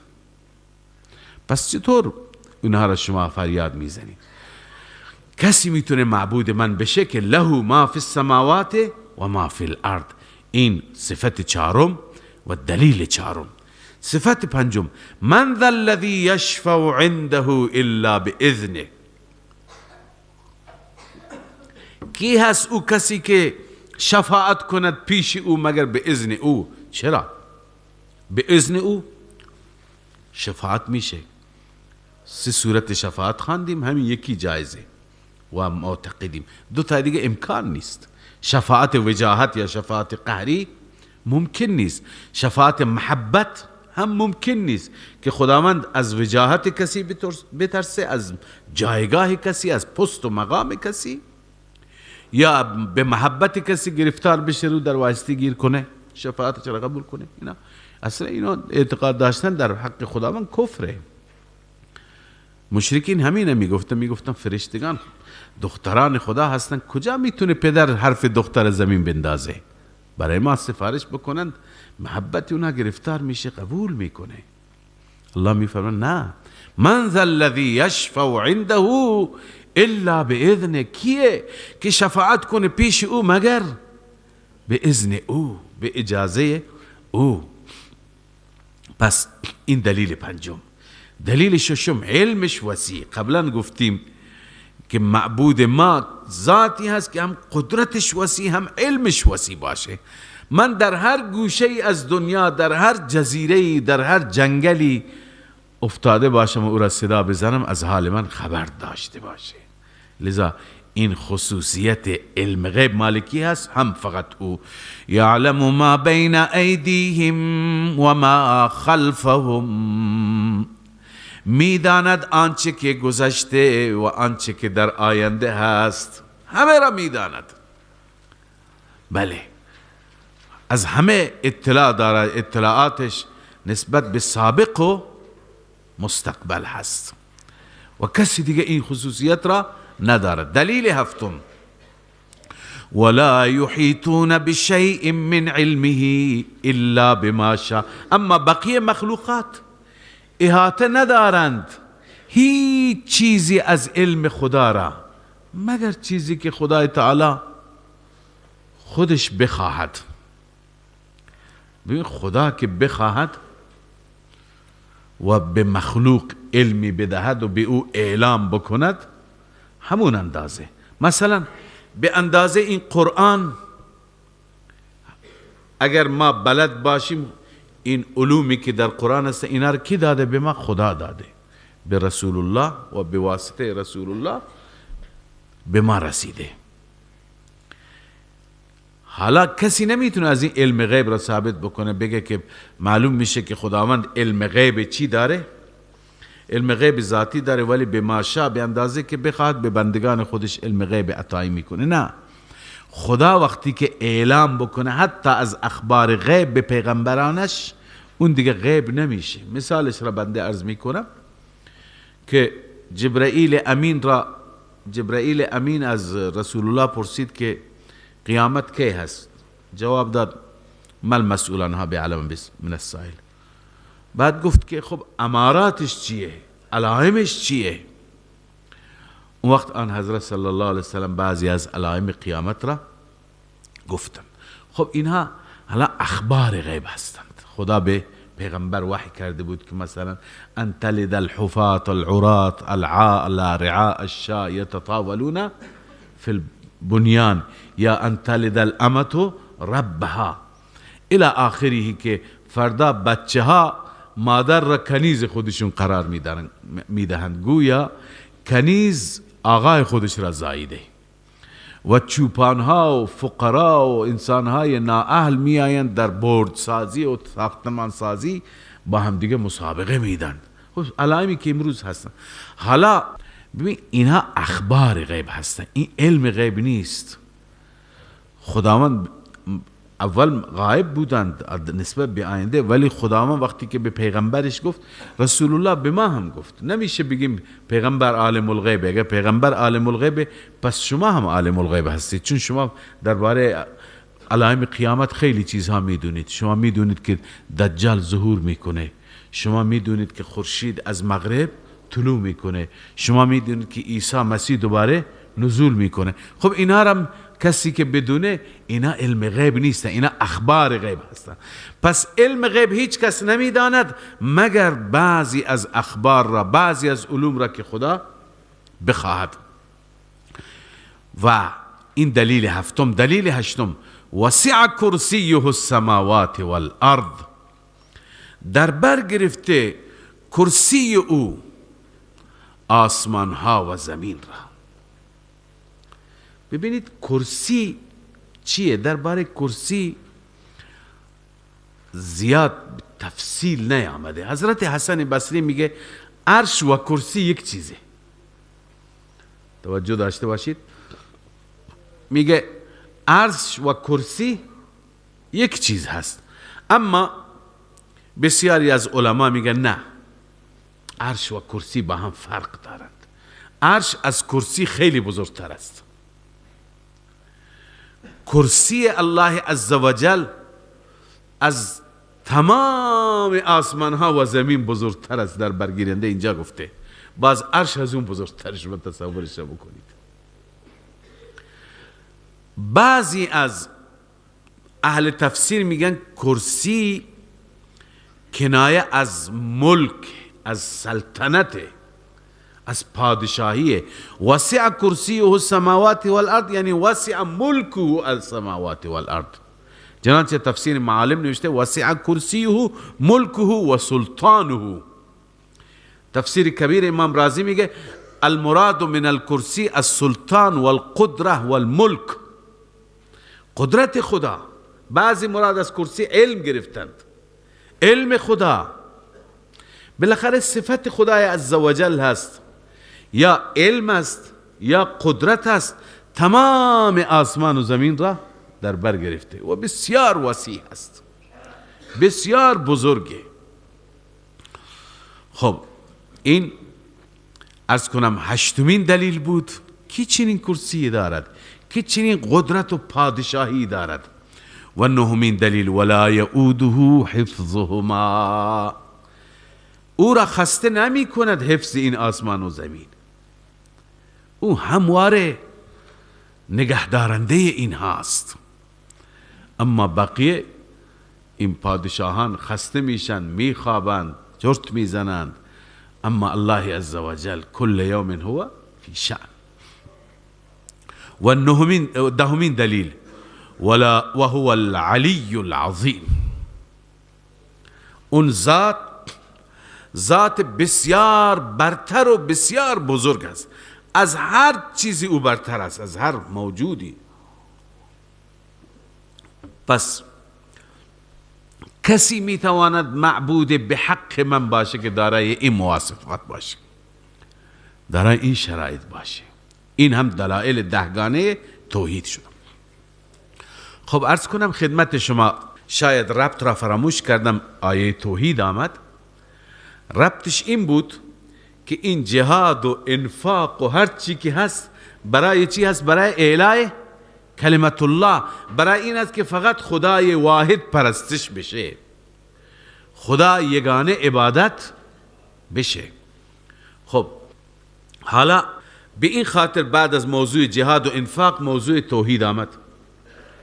حالا سوال اینه، ببینید این چیزی که من بین آیات خدمت شما عرض می کنم، شما توجه بفرمایید، ربط آیات از همین توضیح مختصر مشخص میشه. حالا بحث اینه که این خدایی که اینقدر مقتدره، اینقدر علی العظیم هست، اینقدر قدرت داره، جلال داره، جبروت داره، هر کسی که او را قبول نکرد، توحیدش را، یگانگیش را، آیا سرش را از تنش جدا نکنیم؟ خب جهاد برای همینه. الله میفرماید نه، لا اکراه فی الدین، لا اکراه فی الدین، در دین اجبار نیست که شمشیر را بر سر مردم نگه دار، یا الله بگو لا اله الا الله. پس چنین اکراهی در دین وجود ندارد. این ربطش است. یعنی هر که خدا را میشناسد با دلایل بشناسد، با این دلایل دهگانه، با زور شمشیر نه. بنابراین اسلام که تمام عالم را فتح کرد با زور شمشیر نبود. مسلمانان چه قدرتی داشتند؟ مسلمانان در اقلیت بودم. بنده در سوره فتح خدمت شما با دلایل عرض کردم که شکوه مسلمانان، اوج قدرت مسلمانان از چه زمانی شروع شد؟ بعد از صلح حدیبیه، بعد از اینکه رفت و آمدها شروع شد، بعد از اینکه داد و ستدها شروع شد، بعد از اینکه همدیگر را دیدند. پس وقتی جنگ تمام شد چی شد؟ شکوه آمد، عظمت آمد. و رأیت الناس يدخلون فی دین الله افواجا. پس هیچ وقت اسلام با قدرت شمشیر به پیش نرفته. مسلمانان ابتداء جایی نداشتند که قدرت شمشیری داشته باشند. سلاح و شمشیر و قدرتی که قریشی ها داشتند و همیشه افتخار میکرد هیچ که نداشت. پس زور مسلمانان، قدرت مسلمانان ایمان بود، معنویت بود، دلائل بود. این دلایلی که شما اینجا میخوانید. بنابراین الله عزوجل تذکر میده که هدف از جهاد داخل کردن مردم به دین نیست. چرا؟ دلیلش را قبلا خدمت شما عرض کردم.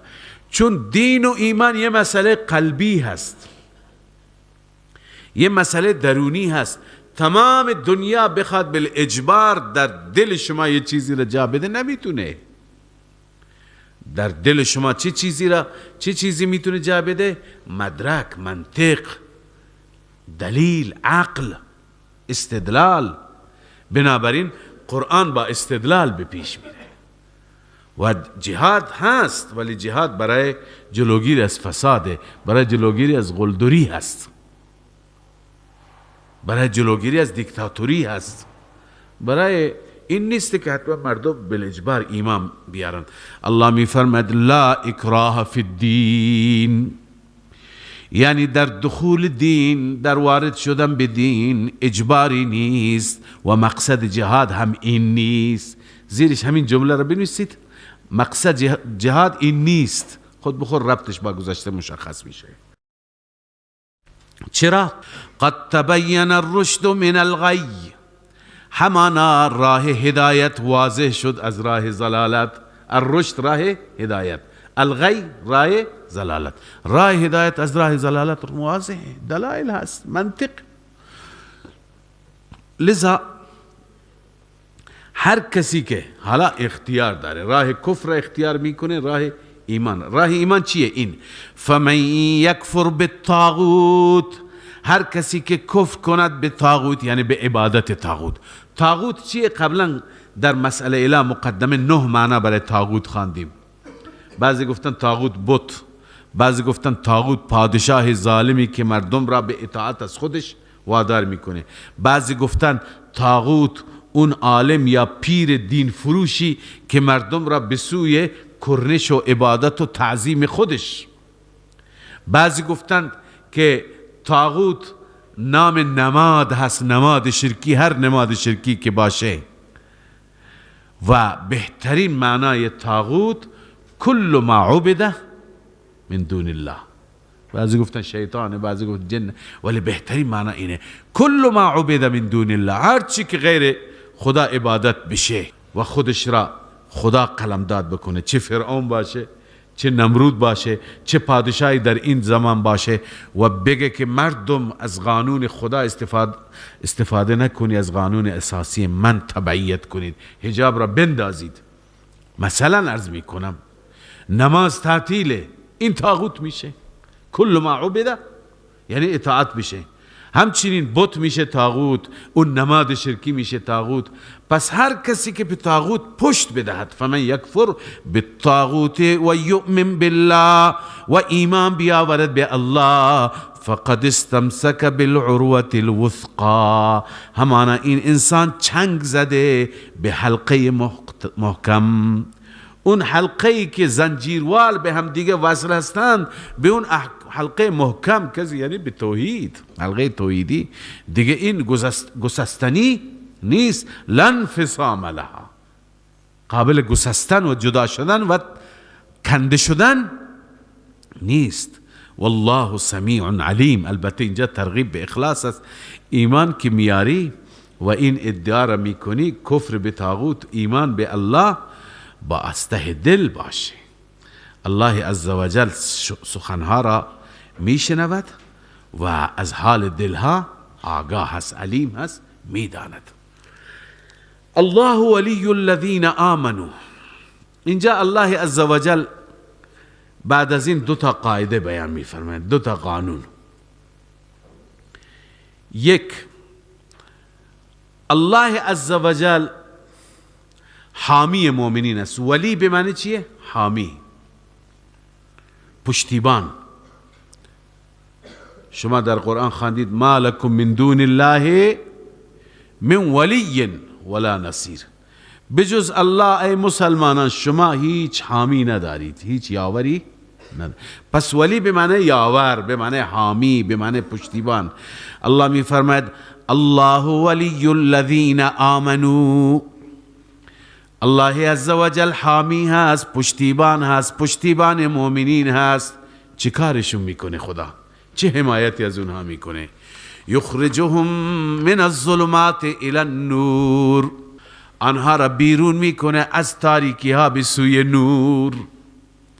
از شرک نجات میده به سوی توحید، از کفر به سوی ایمان. ببینید این خداست ما را راهنمایی میکنه، چشم ما را باز کرده، به ما ایمان داده، قرآن را یاد میگیریم. این بندگان خودش را تدریجاً قدم به قدم رفته رفته این گونه الله راهنمایی میکنه.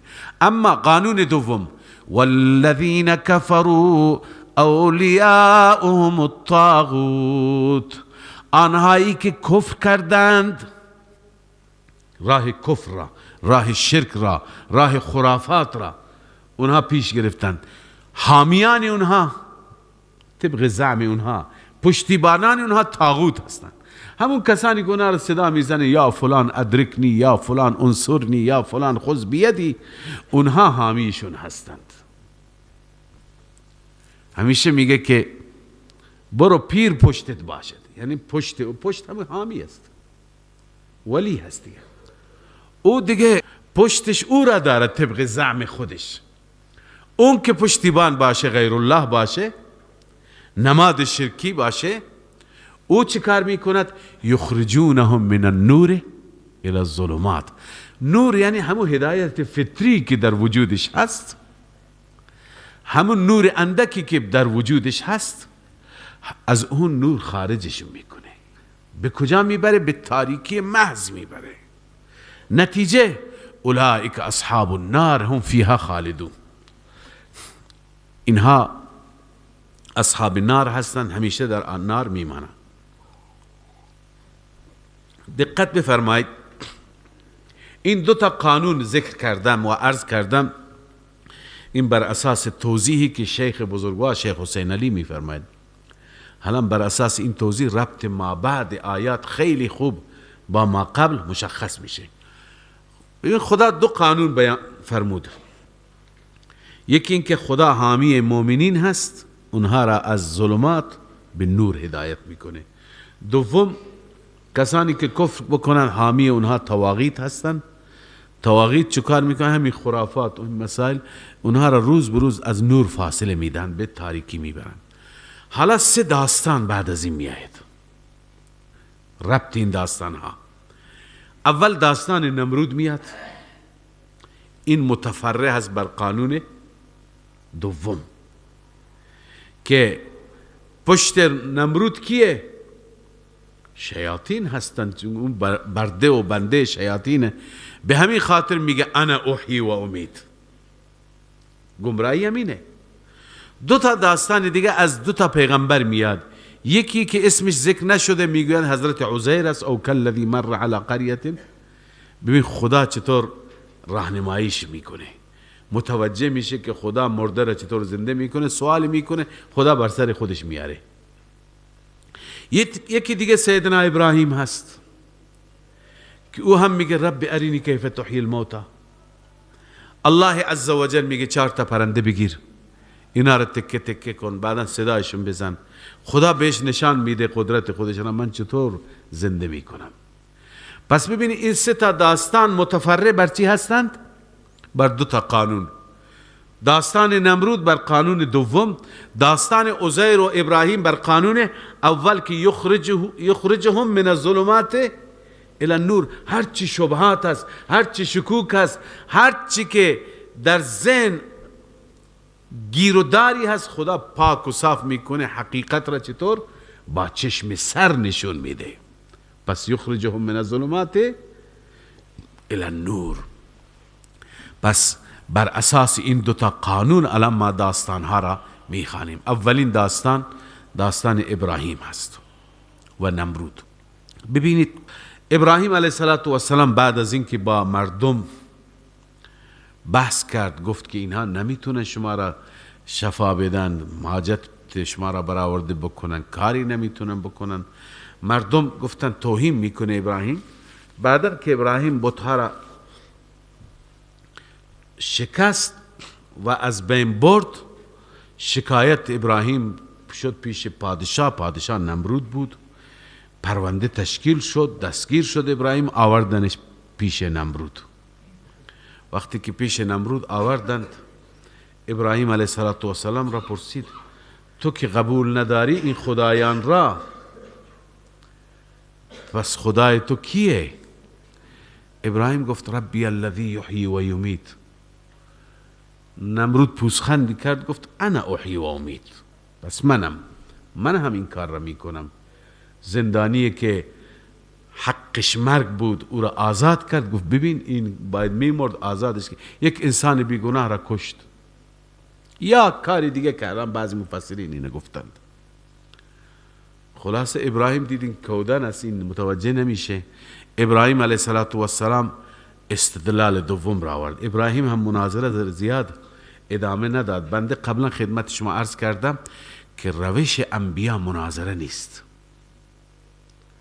روش انبیا داعیانه هست، دعوتگر، و عرض کنم ناصحانه هست، خیرخواهانه هست. سعی نمی کنن طرف را به ضد وادار بکنن. چون اگر با کسی مناظره کردی باید او را چیکار بکنی؟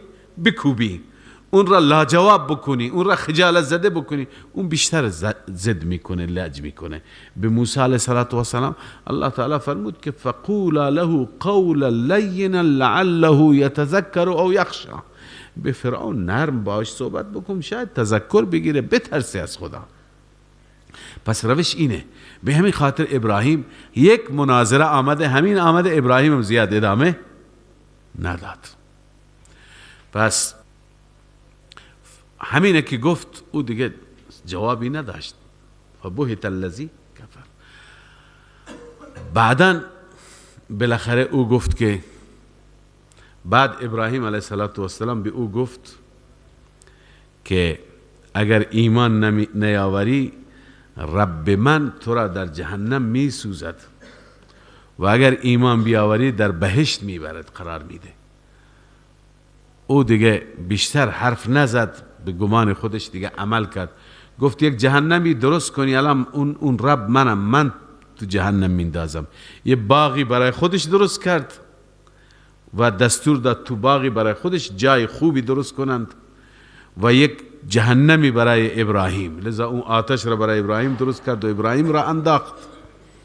خداوند برعکس کرد، اون آتش را کونی بردن و سلاما علی ابراهیم شد، گلستانی شد، و اون باغی که نمرود توش رفت اونجا خدای عزوجل یه پشه‌ای را مسلط کرد بر او که اون جنتش تبدیل به چی شد؟ جهنم شد. حالا این هست، ببین الله عزوجل چطور نشان میده که شیاطین اولیاء خودشان را از نور به چی میبرن؟ به تاریکی، همونطور که نمرود را بردن. الله میفرماید الم تر الی الذی حاج ابراهیم فی ربه، آیا دیدی اونی را که بحث کرد با ابراهیم درباره ربش، ان آتاه الله الملک. این سبب بحثه، سبب محاجه. چرا بحث کرد؟ دلیلش این بود که خدا به او پادشاهی داد، یعنی مغرور پادشاهیش بود. اذ قال ابراهیم ربی الذی یحیی و یمیت، زمانی که ابراهیم گفت رب من آن ذاتی هست که زنده می کند و می میراند. قال انا احیی و امیت. نمرود چی گفت؟ من هم زنده می کنم و می میرانم. ابراهیم از دلیل به دلیل دیگه منتقل شد. قال ابراهیم فإن الله یأتی بالشمس من المشرق، ابراهیم گفت همانا الله می آورد خورشید را از مشرق، فأت بها من المغرب، تو برعکس کن، تو از مغرب بیار. فبهت الذی کفر، مبهوت شد. ادامه داستان نیست، من اشاره کردم اون چیزی که اهل تفسیر میشه در ادامه گفت برای ابراهیم پس جهنمی درست کنید. والله لا یهدی القوم الظالمین. این علت است، بیشتر به سوی تاریکی رفت چون که خداوند توفیق هدایت نمیده قوم ظالم را.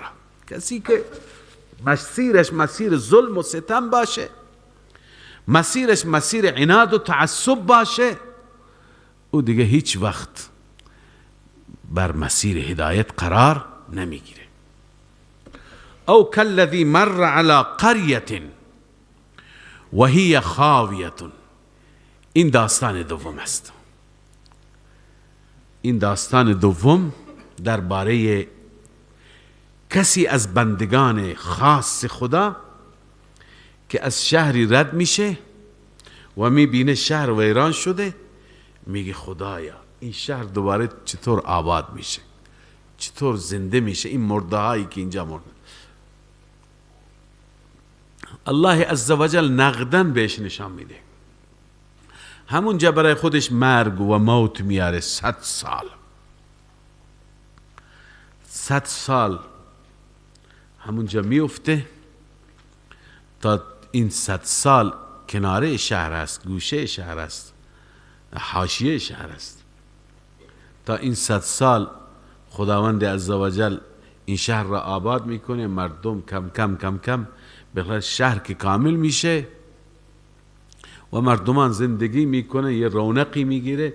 بعداً خدای عزوجل زندهش میکنه و وقتی که زندهش میکنه الله تعالی بعضی از وسائلش را بر اونها هم آثار موت میاره، مثل اون درازگوشش را، حیوانش را که استخوانهایش بالاخره پوسیده شدند و بند شدند و از هم جدا شدند، و بعضی مثل خوراکی هاش اصلا آثار ماندگی تویشون نیست، هیچ خراب نشده. میگه انگور میدونی زود خراب میشه، انگور بوده هنوز همونطور تازه بوده. الله نشان میده که ذات پروردگار قدرت داره. اینه یخرجهم من الظلمات الی النور، یعنی اگر در ذهن شبهه چیزی هست اون پاک میشه، صاف میشه، با دلیل چشم الله تعالی نشان میده. این فرد کیه؟ در تفاسیر بعضی ها مشخص کردن، اینجا قرآن مجید ذکر نکرده، در حدیث و روایت صحیح هم نیامده که این فرد کیه، اما تفاسیر نوشته، علامه آلوسی نوشته از قول خود رسول الله نیست، از اقوال صحابه هست. والمار هو عزیر بن شرخیه. این کسی که مرور کرد و رفت کی بود؟ عزیر بود، عزیر ابن شرخیه، حضرت عزیر. اخرجه الحاکم عن علی، حاکم از سیدنا علی روایت میکنه. و اسحاق ابن بشر عن ابن عباس و عبدالله ابن سلام. اینا از علماء یهود بیشتر از کتابهای یهود گرفته شده، لذا لا نصدق ولا نكذب. و الیه ذهب قتاده و عکرمه و الضحاک و سدی و خلق کثیر. جمع بزرگی از مفسرین همین اعتقاد را دارن، لذا ما به خاطر اینکه سرگردان نشید میگیم عزیر. لذا الله می فرماید او کالذی مر علی قریة، یا مثل اون انسانی که مرور کرد بر شهری، بر قریه، و هی خاویة علی عروشها، اون قریه افتاده بود بر سقفهایش، سرنگون شده بود بر سقفها. این خاویة علی عروشها کنایه از چی هست؟ از تخریب 100%، یعنی کامل خراب شده بود. عنایت داشته باشید اگر یک جای یک ویرانی بیاید 50% بشه، هم سقف میریزه، دیوارها هنوز پابرجا هست. اما اگر 100% بشه سقف میفته، بعد دیوار میفته روی سقف. این را میگن خاویة علی عروشها، یعنی دیوار افتاده بر سقف. وقتی که این حالت را مشاهده کرد، قال انا یحیی هذه الله بعد موتها. انا یعنی کیف، گفت چگونه زندگی میکند این را الله بعد از مردنش. فاماته الله 100 عام، او را الله موت داد، 100 سال موت داد. ثم بعث، بعد از 100 سال او را چی کرد؟ زنده کرد.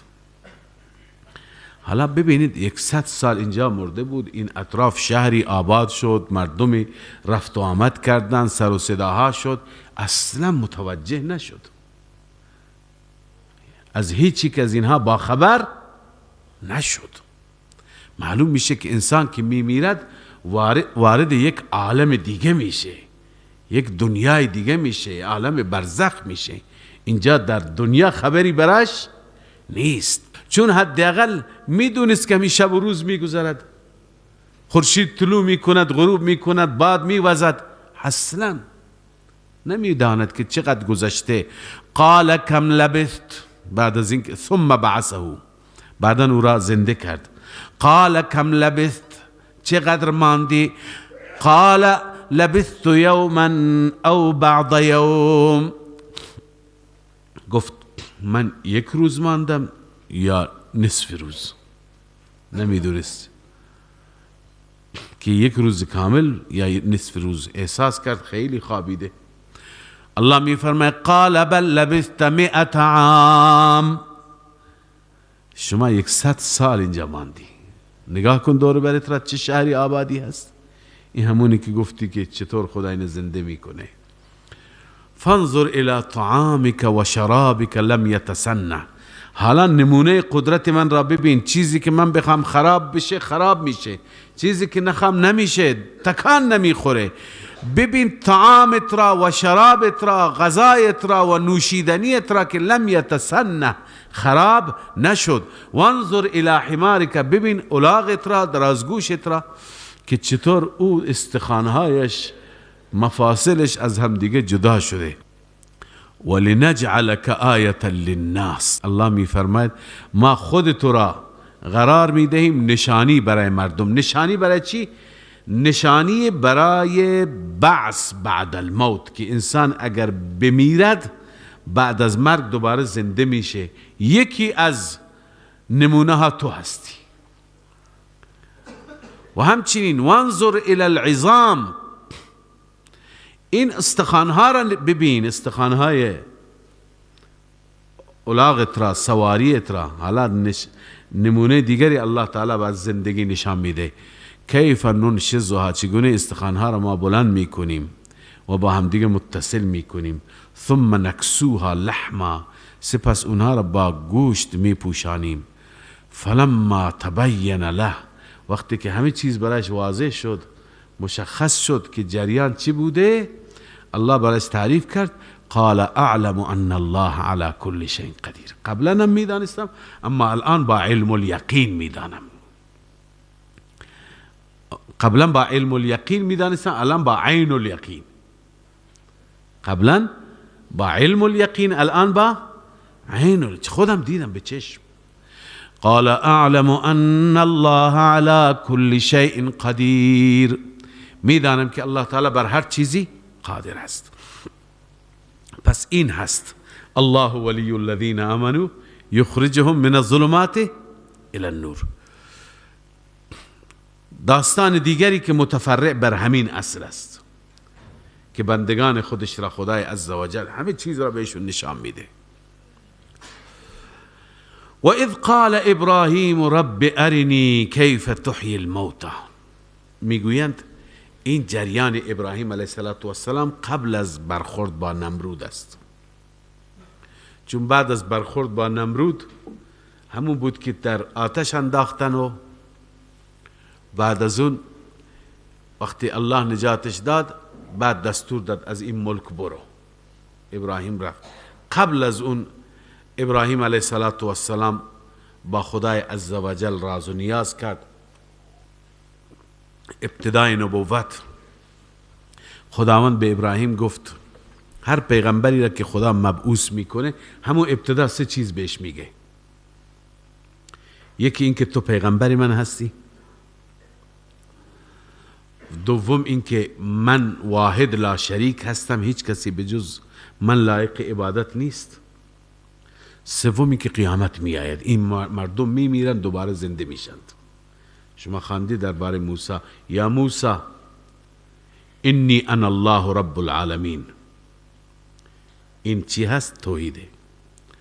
و میگه انا اخترتک فاستمع لما یوحى. قبل از اون انا اخترتک فاستمع لما یوحى، تو پیغمبر من هستی، تو را انتخاب کردم. این رسالت. خب به واسطه رسالت توحید و قیامت یا مبدأ و معاد. بعد از رسالت انی انا الله لا اله الا انا فاعبدنی و اقم الصلاة لذکری، این توحید. بعد از این ان الساعة آتیه، قیامت می آید. پس این سه چیز را الله عزوجل در همون وهله اول به پیغمبران اعلام می کند. به ابراهیم علیه السلام هم اعلام کرد ابراهیم تو پیغمبری من هستی، من خدای واحد را شریک هستم، قیامت هم میاد، مرده ها دوباره زنده میشن. ابراهیم دیگه علم الیقین داشت ولی دلش میخواست که چی بشه؟ عین الیقین بشه. لذا ابراهیم گفت رب ارینی کیف تحیی الموتى، ای رب من تو به من نشان بده که کیف تحیی الموتى، تو چگونه زنده میکنی مرده ها را. قال اولم تؤمن، مگه قبول نداری، باور نداری، ایمان نداری؟ قال بلا، چرا نه، من قبول دارم، ایمان دارم، علم الیقین دارم، ولکن لیطمئن قلبی، اما میخوام اطمینان پیدا بکند قلب من. این ببین لیطمئن قلبی برای چی هست؟ برای همون عین الیقین که تعبیر میکنند علما. مقصد چیزی دیگه نیست. حالا بعضی ها میگن از ابراهیم بعید هست که ابراهیم شک داشته باشه، به همین خاطر یک سری توجیهات بنی اسرائیلی آوردن که اصلا به دل نمیخورد و خنده آور هم است. بعضی نوشتند که قلبی یکی از مریدان و همراهان ابراهیم بود. خود ابراهیم به خدا گفت که خدایا بلا من قبول دارم ولکن لیطمئن قلبی، همین قلبی مطمئن بشه، به این نشون بده. فرد دیگه بود قلبی، ولی اشتباه. این ابراهیم علیه السلام باور داشت، یقین داشت، علم الیقین داشت، ولی خب کسی که ببیند خیلی فرق میکنه. حالا به لطف الله ما وقتی که قرآن را میخوانیم ما برای اینکه قیامت فردا برپا میشه یقین کامل داریم، هیچ شک نداریم. اما وقتی ببینیم خب اون فرق میکنه، مسلمه. لذا ابراهیم میخواد که به اون عین الیقین برسه. پس الله تعالی فرمود اشکال نداره، قال فخذ 4 من الطیر، 4 تا پرنده بگیر. قرآن مشخص نکرده چیه. حالا مفسرین ذکر میکنند یکی نمیدونم طاووس، یکی کبوتر است، یکی کلاغ است، یکی دیک هست، خروس هست، ولی نه چنین چیزی ثبوت نداره. فصرهن الیک، به سوی خودت اونا رو متمایل کن. چی کن؟ متمایل کن که اونها همیشه عادت کنن پیش تو بیان. بعدن اینجا اندماج است، همه بخشا ذکر نشده. بعدن اونها را ذبح کن، اونها را تکه تکه کن، این نیست. اذبحهن واقطعهن اجزاء، اینا را ذبح کن، جز جز کن، تکه تکه کن. ثم اجعل على كل جبل منهن جزءا، سپس بر هر کوهی یکی از اونها بذار. ثم ادعهن یأتینک سعیا، بعدا اونها را صدا بزن، اونها دوان دوان میان پیش تو، میگریزند و فرار میکنن پیش تو میان. ابراهیم همین کار را کرد، شد. الله میفرماید واعلم ان الله عزیز حکیم. ای ابراهیم یقین کن به صورت کامل که الله تعالی غالب هست، هر کاری را انجام میده، اما الله عزوجل کارهایش با حکمت است، کارهایش با حکمت است. این نکته قبلا گفتم، دوباره تکرار میکنم، این تکرار برای این که به ذهن شما بشینه. خب گاهی شاید به ذهن ما شما بیاید که خیلی از مسائل غیب را خدای عزوجل به انبیایشون نشون دادند. همین حضرت عزیر را خدا چی نشون داد؟ به ابراهیم علیه السلام خدا چی نشون داد؟ بقیه انبیا، موسی، عیسی، چه معجزاتی، چه آیاتی خدا نشان داد. اینها به خاطر عین الیقین بود. وقتی که انسان عین الیقین داشته باشه، دلش قرص قرص باشه، اون وقت در تبلیغ هم همونطور. اما گاهی شما ما دلمون میخواد بعضی از مسائل غیب را ببینیم، بعضی از مسائل غیب را که ببینیم، بعضی از آثار قدرت را به صورت خارق العاده که ببینیم، اون وقت ایمان اون لطف خودش را ندارد. اونها به خاطر یک رسالتی، ولی ما ضعیفیم. اون وقت ایمان بالغیب میشه ایمان بالمشاهده. ایمان بالغیب چی میشه؟ ایمان بالمشاهده. فرض کنی یک روزی خدا پرده را بردارد، همه مردم دنیا بهشت را ببینند، جهنم را هم ببینند. بعدن کسی غیر مؤمن میماند؟ همه مؤمن میشه، همه خدا را قبول داره، همه ایمان میاره، همه از ترس شب روز به سجده میافتند. خب این به درد میخورد؟ خدا نمیخواد چنین ایمانی که ایمان اجباری باشه، از ترس باشه، اون اختیار سلب بشه. لذا لطفش در همین چی هست؟ در غیب ماندن هست. به این خاطر الله میفرماید خدا غالب است، هر کاری میتونه برای شما هم بکنه، ولی هر چی که الله انجام میده حکیم هست. لذا الله تعالی از دلائل، آیات بینات هم در این کائنات مثل زمین، آسمان، بادها، طوفانها که همیشه در قرآن تذکره شده، اینا رو به شما نشون میده و بعد توضیحاتشون در کتاب خدا هست. همین برای شما کافی هست. مثل الذین ينفقون. خب بحث آیت الکرسی آمد، بحث لا اکراه فی الدین آمد. بعدا الله تعالی قانون بیان فرمود که کسانی که من دوستشون و حامیشون باشم، همیشه شکوک را از اونها می زدایم، شبهات را از اونها دور می کنم. اما بعد مجدد موضوع انفاق میاد. در وسط بحث توحید آمد که اصل توحید هست، جهاد و انفاق برای توحید. اما مسئله انفاق هنوز تمام نشده، مسئله جهاد هم هنوز تمام نشده. بخش دوم سوره، بخش اعظم درباره این هست. اینجا الله عزوجل انفاق را با مثالهای بسیار زیبا و جالب تفهیم می کند. مثال گفتن و مثال زدن در قرآن مجید و نه تنها در قرآن مجید، در کتابهای آسمانی یکی از شیوه ها و روش های بسیار مفید و موفق است. در انجیل میگن یک سوره ای هست به نام سورة الامثال، همش مثاله.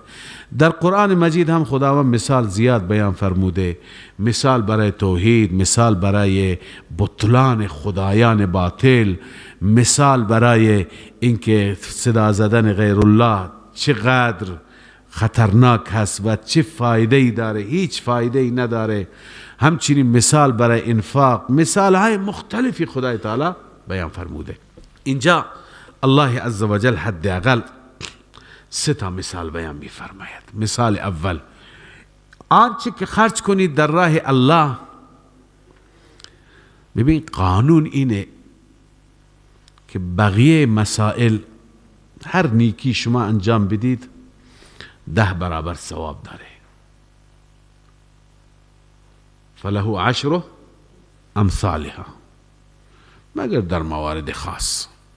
هر نیکی که انجام بدید بالاخره 10 برابر اجر داره. بیشتر اینه.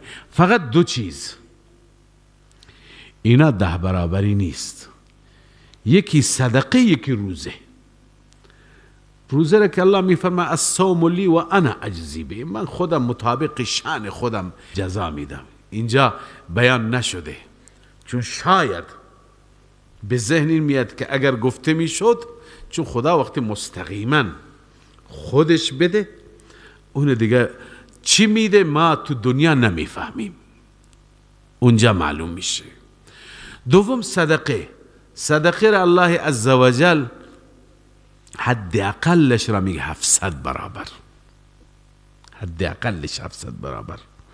بعداً بستگی به اخلاص انسان و به اون محل که انسان صرف میکنه، نیازمندی و دفع حاجت فقیر و هر چی که شرایط بهتر باشه، والله یضاعف لمن یشاء، اجر از اون هم بیشتر میشه. پس اینجا الله عزوجل برای صدقه این مثال را بیان میفرماید. چه مثال زیبایی است. حاصل مثال اینه، ترجمه که بکنم توضیح داده نمیشه. حاصل مثال اینه که یک گندمی، یک گندمی کسی میکاره در زمین، گندم یک دانه هست، از این یک دانه 7 خوشه درست میشه به صورت متوسط. البته بستگی داره به نوع زمین و نوع آب و فصل و انرژی و همه چیزش. وقتی که 7 این متوسطش اینه، 7 خوشه بیاد، تو هر خوشه 100 دانه هست، یکی میشه 700 تا. صدقه اینطور فرض کن. مثل الذین ينفقون اموالهم فی سبیل الله، مثال آنهایی که خرج میکنن مالهای خودشون را در راه الله، کمثل حبة، مثل یک دانه هست که انبتت، اون یک دانه رویانده 7 سنابل، 7 خوشه، فی کل سنبلت 100 حبه، در هر خوشه 100 دانه هست، یعنی یکی به 700، 1000 تومان 700,000 تومان. والله یضاعف لمن یشاء، الله عزوجل اضافه می کند از این برای هر کسی که بخواهد، به حسب اخلاصه فی عمله. ابن کثیر نوشته بر اساس اخلاص و بر اساس اون نیازمندی، بر اساس حاجتمندی. هر چی که بهتر، اخلاصت بهتر باشه، استحقاق طرف بهتر باشه، بیشتر سعی کنی شرایط را رعایت کنی، بیشتر الله میده. والله واسع علیم، در خزانه الله هیچ کمبودی نیست. والله واسع، الله دارای وسعت است، دارای وسعت زیاد، هر چی بیشتر بده کم نمیشه. علیم، میداند. اما لازم فقط چیه؟ چند چیزه برای قبولیت صدقه. یکی اخلاص هست و لازمه اخلاص اینه که وقتی به فقیر میدی نه منتی باشد و نه اذیتی باشد. نه منتی و نه اذیتی. البته منت و اذیت با هم دیگه چی دارن؟ نسبت عموم خصوص مطلق. یعنی هر منت توش اذیت هست، اما هر اذیت توش منت نیست. مثلا وقتی به کسی میدی بعد از چند روز جلوی مردم بگی تو چی داشتی؟ من بهت اینقدر دادم. هم منت گذاشتی هم اذیت شد، شرمنده شد، خجل شد. و اما اذیت گاهی فقط اذیتش میکنی، منت نمیگذاری. بالاخره پول بهش میدی، بعد میگی که بیا اینجا کار کن. او بالاخره از صبح تا شب کار میکنه که شما بهش مثلا یه صدقه ای دادی، ازش کار میکشی، یا بالاخره چیزی دیگری که باعث اذیت و آزارش میشه بدون منت. پس هر منت اذیت داره، هر اذیت منت نداره. الله تعالی می فرماید الذين ينفقون اموالهم في سبيل الله، آنهایی که خرج میکنن مالهایشان را در راه الله، ثم لا يتبعون ما انفقوا، سپس دنبال نمی کنند آنچه که خرج کردن، منا ولا اذا، نه منتی نه اذیتی، نه منتی نه اذیتی. بعضی مردم خیلی منت میگذارن، هر چی که احسان کرده، هر چی که احسان کرده همه را با همون منت خودش یک جا برباد میکنه. همیشه به ذهنم میاد یه وقت اختلافی بود بین دو برادر، اینا نشسته بودن که فیصله بشه بینشون، اما یک برادر بزرگتر بود و میان سال بود، یک برادر دیگه جوان بود. اون زمانی که پدر اینها فوت کرده بود، همین جوان کوچولویی بوده و همون برادر بزرگ این را تو خونش نگهداری کرده و بعداً بزرگ شده و ازدواجش داده، زن داده بهش.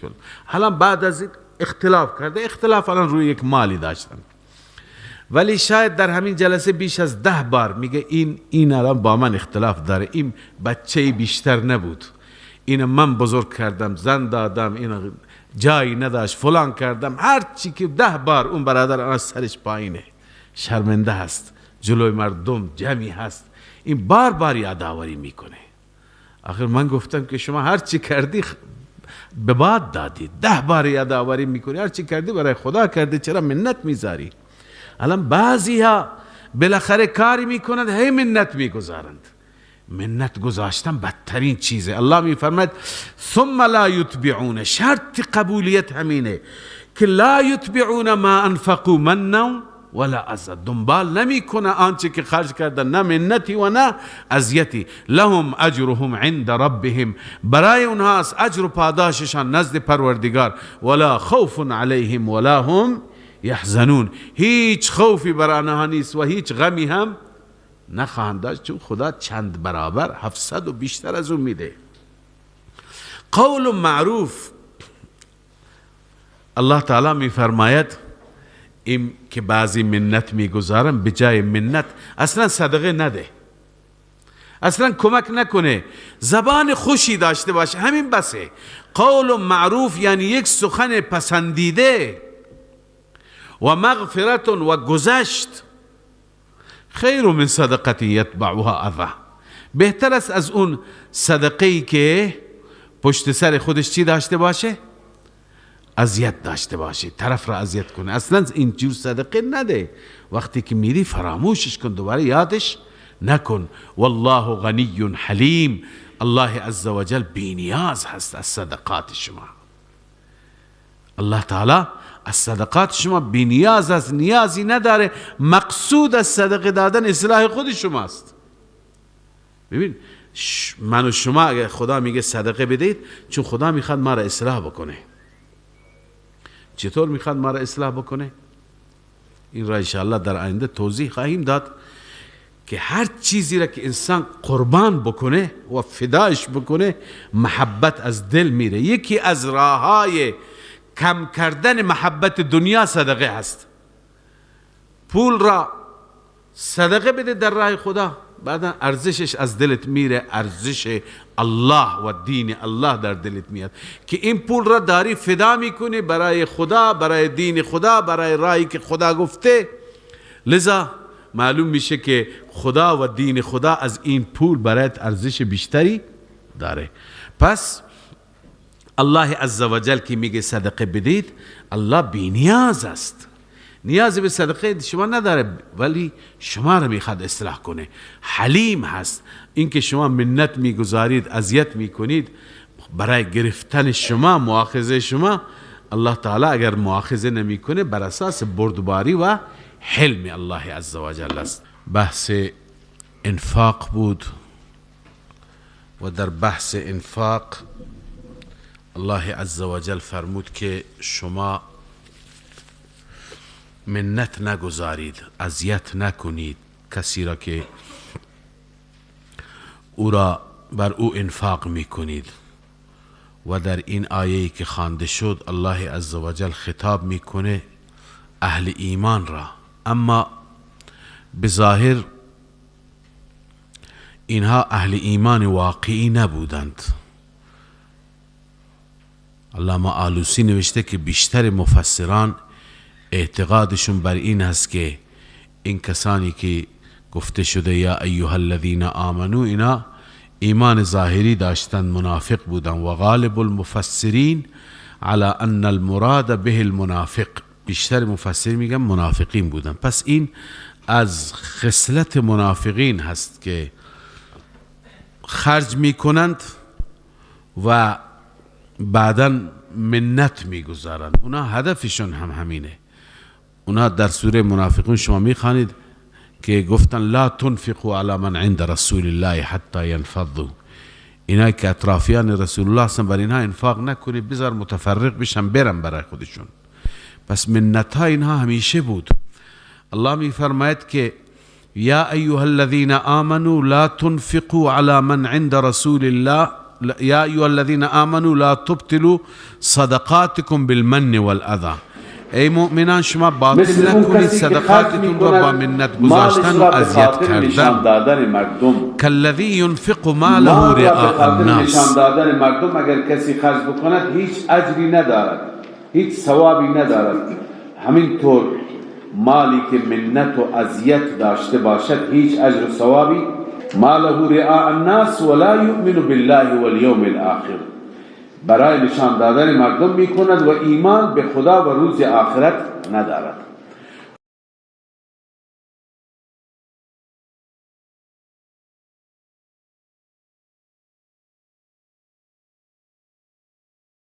خب برای این مثال بیان می فرموده. اینجا عرض کردم 3 تا مثال هستند. اولین مثال مال اون خرج کردنی که در او اخلاص هست، برای رضای خداست. خواندید که 1 دانه میشه 7 خوشه، 7 خوشه هر یکی 100 دانه، 1 دانه میشه 700 دانه. اما این کسی که برای نشان دادن مردم هست، مثالش فمثله كمثل صفوان علیه تراب، مثال او مثل سنگی هست. صفوان میگویند حجر املس، سنگ صاف که بر اون سنگ صاف علیه تراب و مقداری خاک است. خب دیدید گاهی که روی سنگ خاک باشد و باران ببارد، تو همون خاک هم یک چیزی می روید، یک بوته، یک نباتی اونجا می روید. ولی این خاک نه، فاصابه وابل، به این خاک باران شدیدی میاد، چنان شدیدی که خاک را از بین میبرد، تهش آب نمیره، خود خاک را میبره. فترکه صلدا، اون سنگ را صاف صاف میگذارد، یعنی هیچ خاکی نمیماند. آیا اونجا چیزی میروید؟ نمیروید. پس کسی که منت میگذارد و صدقه میدهد، این صدقه او چیزی نمیرویاند، یعنی هیچ ثوابی، فایده دنیوی اخروی برایش ندارد. لا يقدرون على شيء مما کسبوا، اینها بر آنچه که کسب کردند قادر نیستند. قادر نیستند یعنی چه؟ یعنی کسی که خرج کرده فردا بر اون مال خودش توانایی ندارد. منظور اینه که لا یثابون علیه بشیء، هیچ ثوابی برایش ندارد، هر چی خرج بکنم به نت هست دیگه. والله لا یهدی القوم الکافرین، و خداوند راهنمایی نمی فرماید در قیامت قوم کافری را. این کسی که منافق است و خرج میکنه ایمان ندارد، پس این راهنمایی نمیشه که از مالش بره و نتیجه درستی بگیره، او دیگه مالش به هدر. ومثل الذين ينفقون أموالهم ابتغاء مرضات الله وتثبيتا من أنفسهم كمثل جنة. اما مثال دیگه الله عزوجل بیان می فرماید، این مثال کسی هست که خرج می کند در راه الله بدون منت، بدون اذیت و آزار، با اخلاص. الله می فرماید مثال کسانی که خرج می کنند مالهایشون را برای طلب رضای خداوند و تثبیتا من انفسهم. تثبیتا من انفسهم ای تثبیتا صادرا من انفسهم، طوری خرج می کنند که در دلشان ثبات دارن. تثبیتا یعنی تیقنا، یقین داره در دل که این مالی که من خرج می کنم کار خوبی می کنم، برای خداست، برای رضای پروردگاره. این انسان کمثل جنت بربوة، مثال این مثل یک باغی هست که این باغ در یک بلندایی هست. ربوه میگویند زمین بلند، زمینی که ارتفاع دارد. میدونید هر چی که زمین بلند و ارتفاع داشته باشه اونجا باغ بهتر میشه.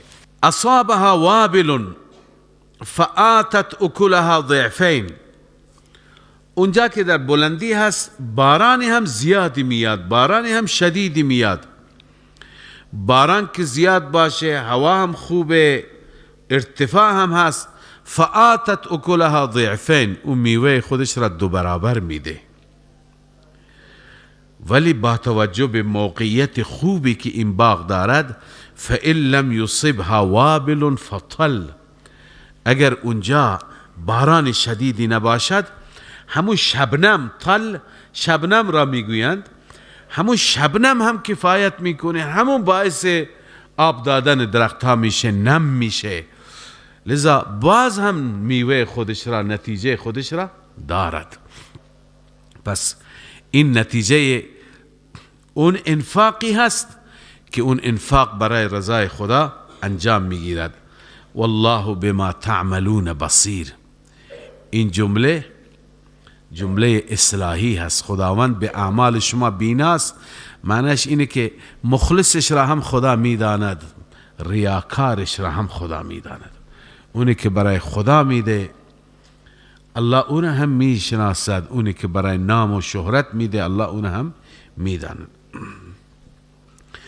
ایود احدکم، حالا اینجا بیان نفقات و خرج کردن فاسد است. بسیاری از انسان ها هستند که مالشون را خرج می کنند، مصرف می کنند، چون اخلاص نیست، چون منت هست، چون اذیت هست، چون در مورد درستی مصرف نمیشه، یعنی همه شرایط مفقود هستند، وجود ندارند. این وقتی که باید از مالش نتیجه بگیره، اون وقت نتیجهش را نمیگیره. انسان باید کجا نتیجه بگیره؟ در آخرت، اونجایی که هیچی نیست، فقط و فقط عمل کرده انسان دستگیرش میشه. اونجا نمیتونه مثل همین پیرمردی که اینجا مثالش بیان شده، هیچی دستش را نمیگیره. این هم وقتی که شرایط را رعایت نکرده، صفات درستی نداشته، این نتیجه مطلوبی نمیگیرد. الله می فرماید ایود احدکم ان تکون له جنه، آیا دوست دارد یکی از شما این که باشد برای او باغی من نخیل و اعناب، باغی که از نخل خرما و انواع انگورها باشد. ببینید این باغ بیشتر مثال داده شده چون که در سرزمین حجاز بیشتر این باغ را مردم دوست داشتن، باغی که دیوارهاش کلن از نخل خرما باشد و وسطش کلن انگور باشد. و دیگه اینکه بیشتر نبیذ و شراب هم از همین دو چیز درست میشه، هم از خرما و هم از انگور. لذا این را عربها خیلی دوست داشتن. الله تعالی در مثال اون چیزی که محبوب اونها بود و همه مردم دوست دارن، این دو چیز، این دو محصول خیلی جالب هستند. الله می فرماید که تجری من تحتها الانهار، از زیر درختهایش نهرها هم جاری است. له فیها من کل الثمرات، و بعد غیر از این انواع محصولات دیگه هم تو این باغ برایش هست، ولی بیشتر عمده این دوتا درخت. حالا یعنی یک باغ مطلوب، محبوب، خوب دارد. و اصابه الکبر، از طرف این صاحب باغ به پیری رسیده. اصابه الکبر، او را چی گرفته؟ پیری و کهنسالی. و له ذریة ضعفاء، از یه طرف بچه هایی دارد که این بچه هایش همش ضعیفند، کم سن و سالند، ناتوانند. خب این انسان نیاز دارد که از این دنیا میره یک سرمایه خوبی، یک مال خوبی برای فرزندان خودش بگذارد. حالا همین باغ را دارد. فاصابها اعصار فیه نار، یهو به این باغ میرسد چی میرسد؟ اعصار، یعنی گردبادی، تندبادی که فیه نار، تو اون باد و تو اون طوفان آتش هم هست. میاد یهو تمام این باغ را میسوزاند. فاحترقت، تمام میسوزد، هیچ درختی برایش باقی نمیماند. این انسان آیا خاسر و خائب میشه یا نه؟ هیچ چی دستگیرش نمیشه، نه برای خودش چیزی میماند نه برای اولادش چیزی میماند.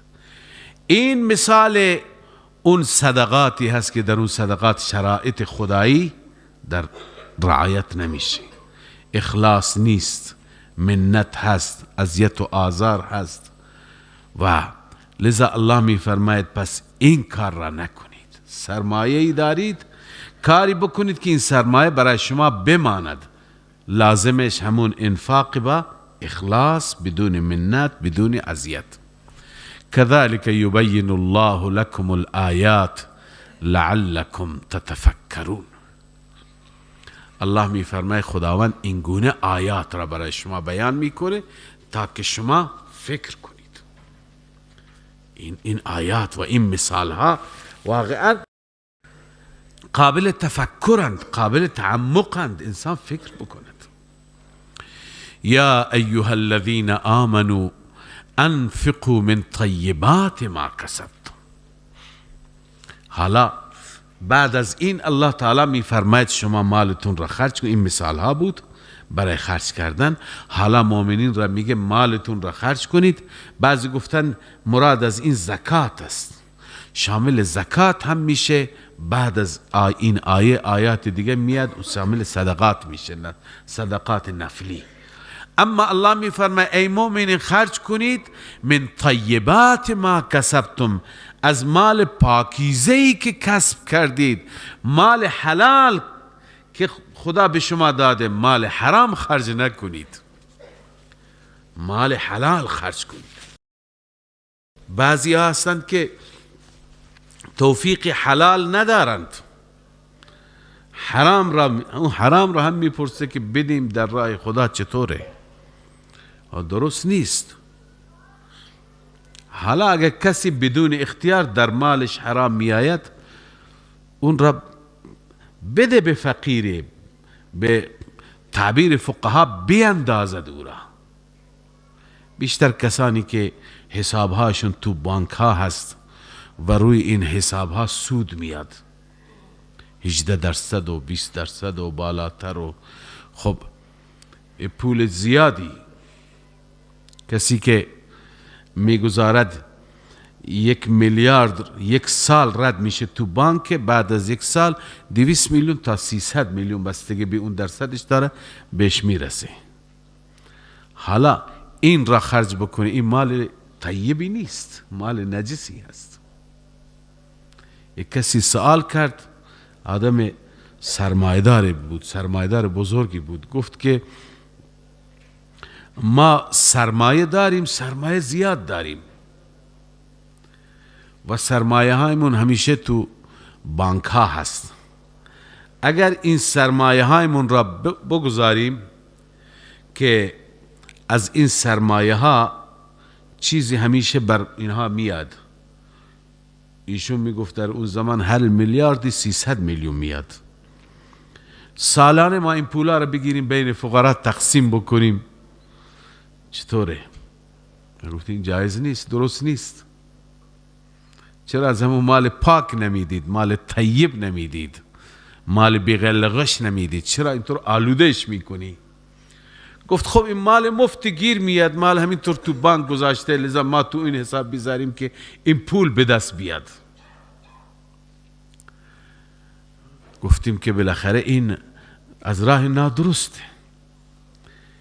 مثل اینه یه وقتی یک گروهی بود در پاکستان، یک گروهی بود، اینا معتقد بودن که نسبت به فلان گروه ظلم شده، فلان قوم، فلان بالاخره گروه که الان حکومت به دستشون هست، اونا ظلم کردند.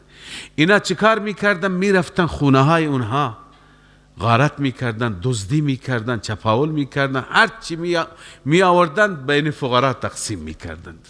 فقرای خودشون میگفتن اونا حق ما را خوردند. گفتیم این معنیش اینه که بالاخره انسان برای فقرا بره دزدی بکنه، حرام بیاره که اینا گرسنه‌اند؟ چرا؟ از راه صحیح نیاره. یک صورتی هست درسته مفت پول میرسه، یک صورتی هست نادرسته، یک صورتی حرام هست. نباید ما بالخصوص صدقه وقتی میدیم، صدقه مالی هست که شما را به قرب خدا میرساند، به خدا میرسید. شما این صدقه را از یک مال نجس بدید، نه، چنین کاری نکنید. از همون مال طیب بدید، از همون مال پاکیزه، از همون مالی که تجارت میکنی از سود اون بده، به فقیر بده. چرا چیز ناپاک و نجسی بهش میدی؟ حالا بعضی هم میگن ما پولهایمون گذاشته بدون اینکه ما بگیم، بعضی برای حج پول میذارند، برای مسائل دیگه خود به خود روی این پول میاد. حالا چیکار بکنیم؟ حالا فقهای ما همین دستور را میدن که این پول را بگیرید بدون نیت ثواب به فقیر بده. الله خدا ثواب بده، ثواب میده، الله تعالی مفت هم میده، به بندهش اجر میده، ولی نیت نباشه. چون این مال پاکی نیست که ما با این مال چی بکنیم؟ نیت ثوابی بکنیم. برای خرج کردن هم باید مالمون مال پاکی باشه، لذا نباید چنین مال ناپاکی بشه. یا ایها الذین آمنوا انفقوا من طیبات ما کسبتم. ای مؤمنان شما خرج کنید از مال پاکیزه‌ای که کسب میکنید. و مما اخرجنا لكم من الارض، از آن چی که ما برای شما بیرون کردیم از زمین، یعنی محصولات زمین، زراعت زمین یا معدنیات زمین. خدا از محصولات زمین به شما میده، گندم به شما میده، جو به شما میده، برنج میده، یا معدنی خدا تعالی توفیق میده استخراجش میکنی. از اینها حق چی که حق خداست، بعضی جاها عشره، بعضی جاها نصف عشره، بعضی جاها خمسه وقتی که معدنی باشد. بالاخره شما از اینها مصرف بکنید، از اینها در راه خدا بدید. ولا تیمموا الخبیث منه تنفقون. این اصل را هم در خرج کردن رعایت کنی. وقتی مال میدید مال خوب بدید، اون مال درد نخور را ندید. قصد نکنید الخبیث منه، قصد نکنید یعنی خرج نکنید. خبیث یعنی ردی را، بیارزش را، خراب شده را از آن، که تنفقون شما خرجش میکنید و لستم بآخذیه خود شما اون را نمیگیرید، اگر به شما کسی بده اون را خودت نمیگیری، الا ان تغمضوا فی مگر اینکه چشمایتون را ببندید. یعنی اگر کسی به خود شما اون را بده حاضر نیستیم مگر چشم بسته بگیرید، یعنی با اکراه بدون تمایل. پس وقتی که شرایط مالی اونه به فقیر هم ندید. بعضی در شأن نزول این آیه گفتند که اصحاب صفه، اون طلبه هایی که در مدرسه صفه رسول الله صلی الله علیه وسلم بودند و اونجا شب و روز تعلیم می گرفتند، یاد می گرفتند، چیزی برای خوردن نداشتند، مردم که می آوردند از باغهایشون، صحابه انصاری ها می آوردند خوشه های خوب را همونجا در صفه، در همون کپری که اونها داشتند، همون چپر و کپر، صفه به معنی همون است، اونجا می آوردن آویزان می کردند خرماهای خوب را که اینها بخورند. بالاخره اینجا اونجا درس می خوندند و از اون خوراکی که مردم برایشون می آوردن می خوردن. بعضی از منافقین می خواستند که خودشون را نشان بدن که ما هم صدقه می دیم، ما هم از قافله عقب نمانیم. اینا هم چیزایی می آوردن ولی همون خرماهای خشک و ردی و خراب شده را می آوردند. بعضی میگن آیه درباره اونها است که این خوشه‌ای که تو آوردی خودت آماده نیست بگیری، کسی به خودت بده، چشمات را میبندی، بعد برای دیگران، برای فقرا میاری. لذا فرمود ولا تیمموا الخبیث منه تنفقون ولستم بآخذیه، قصد نکنید ردی را، خرابش را از آن مال که خرجش میکنید، ولستم بآخذیه خودتون نمیگیرید اون را، الا ان تغمضوا فی مگر اینکه چشمایتون را ببندید. لذا انسان وقتی که در راه الله میده همون خوبش را بده،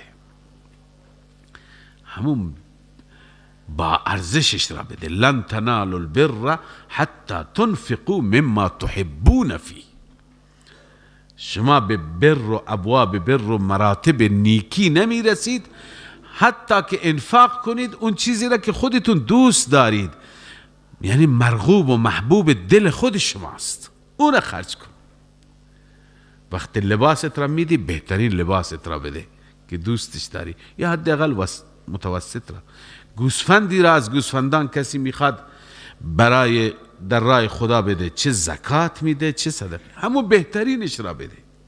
اگه بهترینش را نمیده همون متوسطش را بده، همون لاغرتر و ضعیفتر و پیرتر و بالاخره بیارزشتر را نده.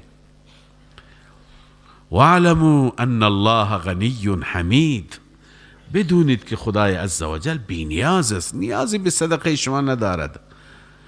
شما را که میگه انفقوا من طیبات لا یحتاج الى طیبات ما کسبتم، همون طیب را که شما خرج میکنید و کسب کردید و به اون نیاز ندارد، فضلا عن الخبیث، چه برسه به اون مال ردی و بیارزش. خدا به همون بهترینش هم نیاز ندارد، ستوده شده است. ولی خب شما نیاز دارید همون بهترینش را برای خودت ذخیره بکن، همون خوبش را برای خودت ذخیره بکن. و اگر بنا باشه به وسوسه شیطان گوش کنی، شیطان شما را همواره به بخل وادار میکند، تلقین میکند، وسوسه میکند. الشیطان یعدکم الفقر، شیطان شما را وعده فقر میده، یعنی اگر خرج کردی بیچاره میشی، خودت چی میخوری؟ زن و بچه چی بخورند؟ درسته وقتی که انسان ندارد برای زن و بچه خرج کند، اونی که اضافی هست خرج کنه. لذا اون اضافی را اگه شیطان شما را میگه که شما فقیر میشید، توجه نکن. و یأمرکم بالفحشاء، شما را امر میکنه بالفحشاء. مراد از فحشا همه مفسرین نوشته اینجا مراد بخل است. یأمرکم بالفحشاء یعنی چی؟ یأمرکم بالبخل ای الخصلة الفحشاء وهي البخل و ترک الصدقات. روح المعانی گفته یأمرکم بالفحشاء یعنی یأمرکم بالبخل و ترک الصدقات. والله یعدکم مغفرة منه و فضلا، اون وعده شیطانی است، از یک طرف وعده رحمانی هم است. الله برای شما وعده میکند که اگر شما خرج کردید شما را میبخشم و به شما فضل میکنم، از جانب خودم به شما زیاد میدم. والله یعدکم مغفرة منه و فضلا، مغفرتی از سوی خودش و فضلی از سوی خودش. والله واسع علیم، و خداوند ذاتی هست که در دربار او وسعت است، یعنی در خزانه او فراوان هست، فراوانی هست، همه چیز به شما میده، فراوان هم میده. علیم، دانا هم هست، البته اخلاص ها را میدوند کی برای خدا میده، خدا در عوض بهش خوب میده. و باز همین که انسان این فهم را داشته باشه، این درک را داشته باشه، این فهم و درک را هم خدا میده. یؤتی الحکمت من یشاء، خداوند میده حکمت را به کسی که بخواد. حکمت یعنی چه؟ حکمت بعضی گفتن فهم دین، بعضی گفتن حکمت را تفسیر کردن تفسیر قرآن، خود تفسیر قرآن مفهم دینه. بعضی گفتن چون اینجا بحث صدقات هست، همین که انسان راه درست را تشخیص بده، الاصابت فی القول والعمل، از نظر قول و عمل درست عمل بکنه، همین حکمته. این حکمت را، این فهم را خدا میده به کسی که بخواهد. و من یؤت الحکمت فقد اوتی خیرا کثیرا، هر کسی که حکمت به او داده شد، خدا به او فهم داد، به او درک درست عنایت کرد، او خیر کثیر داده شده از جانب الله. و ما یذکر الا اولو الالباب، از این مسائل پند حاصل نمی کند. اینا همه پند هستند، اینا همه نصیحت هستند. بعضی از این پندها به ظاهر به ضرر، مال خودت را باید بدی. لذا الله می فرماید از این پندها پند حاصل نمی کنند الا اولو الالباب، مگر عقلمندان. کسی که به اینها عمل میکنه او عقل داره، اون درک داره. و الله عزوجل می فرماید هر چی که خرج میکنید هم من خدا میدانم، در هر راهی، چه در راه طاعت، چه در راه معصیت، چه در راه امر به معروف، ترویج معروفات، چه در راه ترویج شرک یا ترویج گناه، معصیت، همه را ما در نظر داریم. لذا الله می فرماید و ما انفقتم من نفقه او نذرتم، آنچه که خرج می کنید از هر نفقه، او نذرتم یا نذر می کنید، من نذر هر نذری، فان الله یعلم، همانا الله می داند. نذر عرض کنم که یکی اینه که انسان خودش میگه که خدایا فلان حاجت من را برآورده کنی، این مقدار مال میدم یا این کار را میکنم، این هم نذره. یکی دیگه نذر و هر واجبی که برگردن انسان هست اون را هم نذر میگن، یوفون بالنذر که در سوره 10 آمده به این معنی هست. فان الله یعلم، الله میداند، چه در راه طاعت خدا باشه چه معصیت. و ما للظالمین من انصار، و برای ظالمین، کسانی که در راه معصیت بکنه اونا ظالمن، هیچ یاوری نیست. این تبدو صدقات، اینا تمام اصول و آداب صدقات هستند. یه بحثی دیگه در صدقات اینه که آیا ما صدقه را علنی بدیم یا مخفیانه بدیم. خداوند در این آیه می فرماید اگر ظاهرش بکنید هم خوبه، اگر مخفیش بکنید بهتره. اگر صدقه را طوری بدی که مردم ببینند خوبه، اگر مخفیش بکنی بهتره. حالا بعضی ها تفکیک کردن، بعضی از علما گفتن صدقات فرضی را ظاهر بکنی بهتره. صدقات فرضی منظور زکات است، عشر زمینت هست، اینا را بده که همسایه ها هم ببینند. به دو دلیل، یکی اینکه رفع اتهام بشه از تو، کسی فکر نکنه که این مال خدا نمیده، کسی فکر نکنین زکات نمیده به شما بدبین نشند. کسی فکر نکنین حق زمین خودش را نمیده، این عشرش را نمیده، نصف عشرش را نمیده، رفع تهمت بشه نسبت به شما مردم بدبین نشند. یه فایدهش اینه.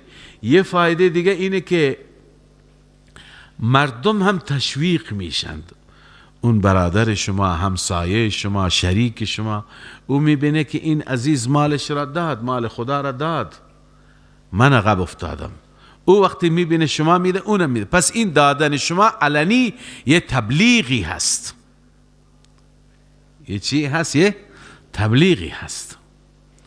پس این بهتره.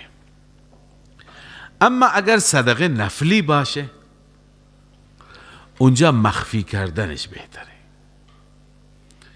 بالاخره صدقات نفلی را انسان بدونه خدایش.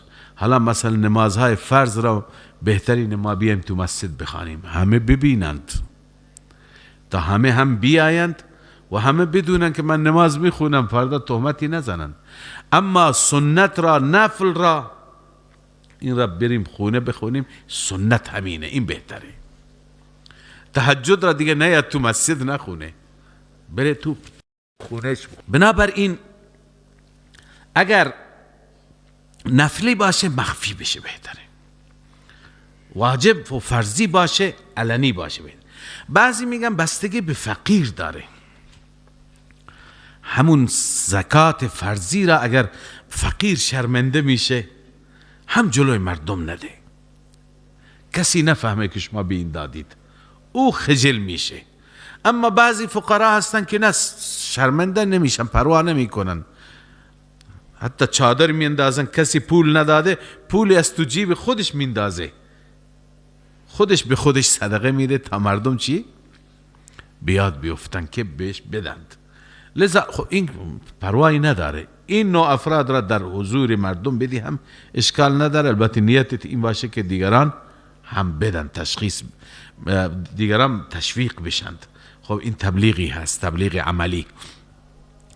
لذا الله می فرماید ان تبدوا الصدقات فنعم ما هي، اگر شما ظاهر کنی صدقات را بسیار خوب است این، و ان تخفوها، اگر اون را شما مخفی کنید، و تؤتوها الفقراء، بدهید آن را به فقرا، فهو خیر لكم، این بهتره برای شما، و یکفر عنکم من سیئاتکم، الله عزوجل کفاره می فرماید سیئات شما را، به وسیله همین صدقات بلاهای از شما دفع میشه، سیئات و گناهان شما پاک و محو میشه.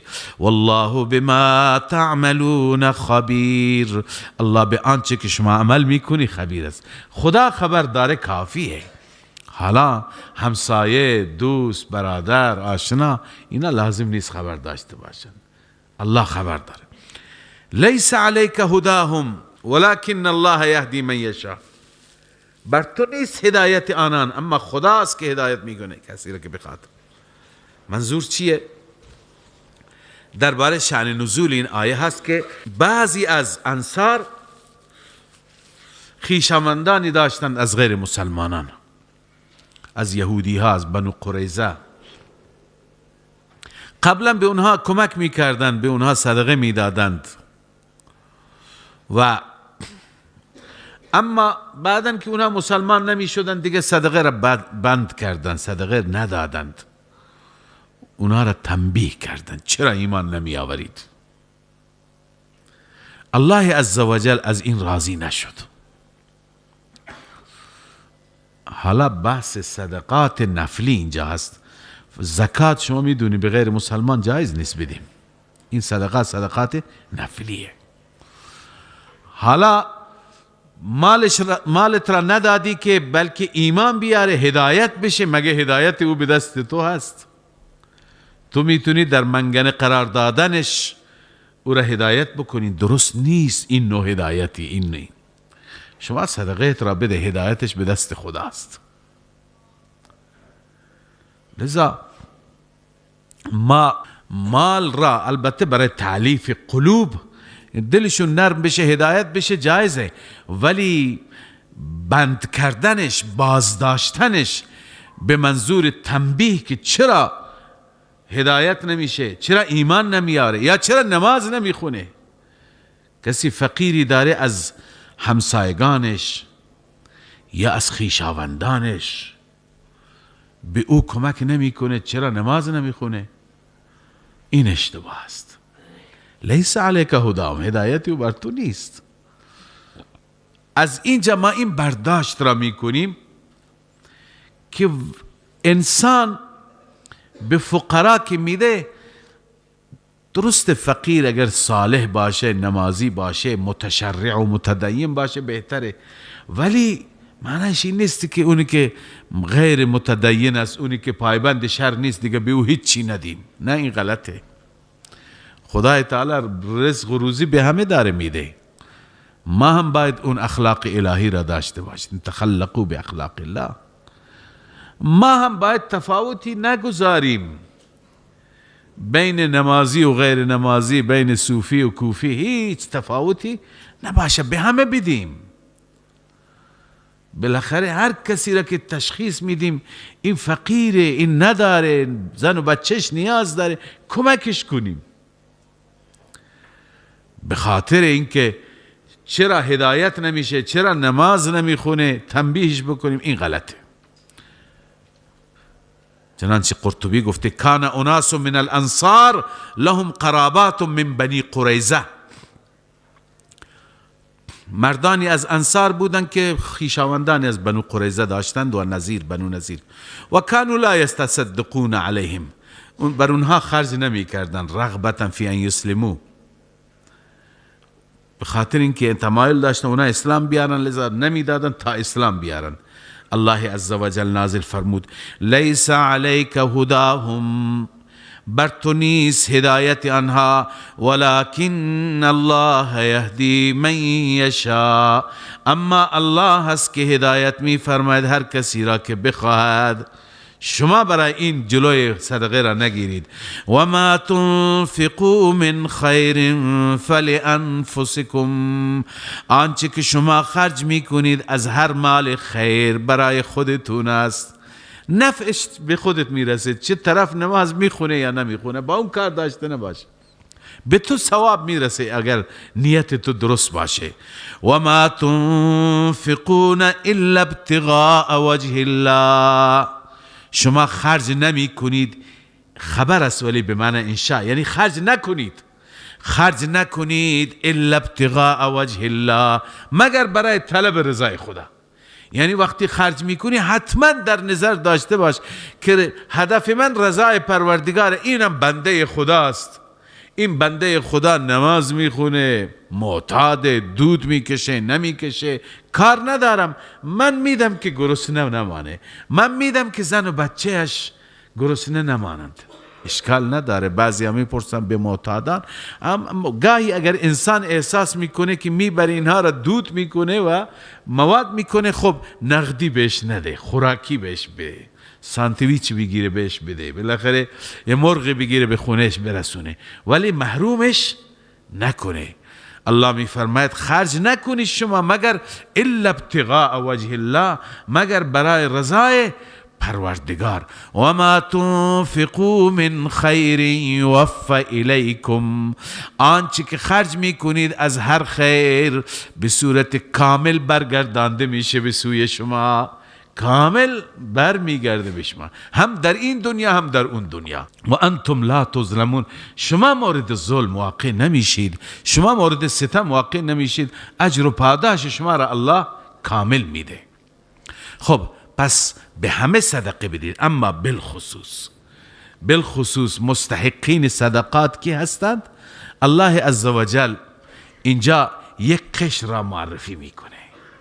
این قشر عرض کردم که اصحاب صفه هستند. اصحاب صفه فقرایی که برای طلب علم خدمت رسول الله صلی الله علیه وسلم جمع شده بودند. یک صفه‌ای بود، یک کپری بود، زیر اون کپر اینها زندگی میکردند و از بقیه مردم طوری که قرآن میگه کم و کاستی نداشتند، هم از نظر عقل، هم از نظر جوانی، هم از نظر قدرت، هم از نظر فهم، میتونستن برن بازار کار بکنن، تلاش بکنن، پولدار بشند، ولی این کار را نکردند. چرا؟ به خاطر اینکه دین را یاد بگیرند، تعلیم و تعلم. لذا مصداق این اصحاب صفه، آنگونی که اساتید و مشایخ ما می فرمایند، مصداق اصحاب صفه امروز اهل مدارس هستند، علما، طلاب، اینهایی که برای تعلیم و تعلم، برای یادگیری دین، برای نشر دین خودشون را وقف کردند. اینا هم جوانانی هستند که میتونن برن مثل بقیه جوانان تو بازار کار بکنند، میتونن برن داد و ستد بکنن، منفعتی حاصل بکنن، ولی از اون خیر خودشون را محروم کردند. برای چی؟ برای اینکه بالاخره دین محفوظ بماند، تعلیم و تعلم ادامه بیابد. بنابراین الله عزوجل می فرماید مصرف دیگر و مستحقین اصلی صدقات اینها هستند. این فقرا، للفقراء الذين احصروا في سبيل الله، برای اون فقرایی که محصور شدند در راه الله، یعنی خودشون را در راه الله بند کردند، در راه الله وقف کردند. لا یستطیعون ضربا فی الارض، نمی توانند سفر بکنند در زمین. برای چی؟ للکسب، برای کسب و کار نمیتونند برند، نمیتونند که سفر بکنند. چرا؟ چون که اگر بره کی درس بخونه، اگر بره کی علم حاصل بکنه، یحسبهم الجاهل اغنیاء من التعفف، کسی که نسبت به احوال اینها بیخبر است، منظور جاهل بیخبر، کسی که اینها را نمیشناسد، همین اصحاب صفه را ظاهرشون را میبینه، فکر میکنه که اغنیا اینا چیند؟ غنیند، اینا سرمایدارند، اینا پولدارند. چرا؟ من التعفف، چون که این پرهیز میکنه از سوال، نمیکنه. همیشه ما میگیم مصداقش همین طلاب هستن که چیزی ندارن ولی لباسش اتو شده و اتو کرده و ظاهرش آراسته و هر کسی که میبینه فکر میکنه که ماشاءالله این چقدر وضعش خوبه، ولی این ظاهرش را در میاره، خوب در میاره، تا کسی فکر نکنه که اینها فقیرند، اینها ندارن. لذا این عزت نفس داره، استغنا داره، خودش را نشون نمیده. تعرفهم بسیماهم، شما با سیمای اونها که آثار گرسنگی، آثار فقر هست، از اونجا میشناسید. لا یسألون الناس الحافا، از مردم سوال نمی کنن با اصرار و با الحاح. الحاف یعنی بچسبند، به خاطر خدا چیزی بده. بعضی ها هستند این میچسبه، اصلا ویلکن نیست، اینا اونطور نیستند. لذا الله میفرماید وما تنفقوا من خیر فإن الله به علیم، آنچه که شما انفاق کنید از هر خیری، از هر مالی برای این افراد، الله تعالی نسبت به انفاق شما علیم و داناست. بعد از این الله عزوجل آنچه که تا اینجا خواندیم بعضی مثال ها بود، حالا الله عزوجل هم ترغیب میده و هم اجر و پاداش انفاق را بیان میفرماید. الله میفرماید الذين ينفقون اموالهم بالليل والنهار سرا و علانیه، آنهایی که خرج میکنن مالشون را شب یا روز، مخفیانه یا علانیه. ببینید شب یا روز مراد یعنی جمیع اوقات، ساعت خاصی برای خرج کردن نیست. شما چه شب خرج کنید، چه روز خرج کنید، چه اول روز چه آخر روز، همه درسته. البته یک نکته که اینجا هست اون توجه بفرمایید که شب را قبل از روز آورده، سر را قبل از علانی آورده. این بیانگر این است که شب افضل تره، یعنی وقتی خرج میکنی مخفیانه خرج کنی بهتره، سر خرج کنی بهتره از علانی، هر دو جایزه. حالا خدمت شما عرض کردم بستگی به شرایط داره. گاهی شرایط ایجاب میکنه که بهتر ما علنی خرج بکنیم، ولی من حیث الکل شب خرج کردن چون کسی نمیبینه بهتر از روز خرج کردن، سری خرج کردن بهتر از الان، چون اون هر دو تا را الله اول آورده. لذا الله میفرماید کسانی که با این شرایط خرج میکنن فلهم اجرهم عند ربهم، برای آنها از پاداش اونها نزد پروردگارشان، ولا خوف علیهم ولا هم یحزنون، هیچ خوفی بر آنان نیست و اینها وقتی که بمیرند هم درباره فراق دنیا و گذاشتن دنیا پشت سر هیچ غمی هم ندارن. چرا؟ درست دنیا را با تمام مادیاتش گذاشتن ولی پیش خدا چنان اجر و پاداش دارن که هیچ غم ندارن. اون چه که گذاشتن پیش اونها بیارزشه. الذين يأكلون الربا لا يقومون الا كما يقوم الذي يتخبطه الشيطان من المس. بعد از انفاق بحث ربا آمد. عنایت داشته باشید که چه مناسبتی داره.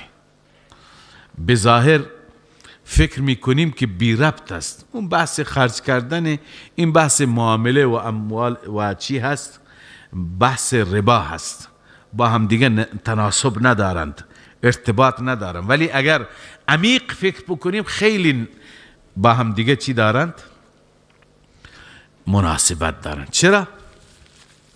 اونایی که خرج میکنن بهترین ها هستن، برای خدا خرج میکنن در راه خدا.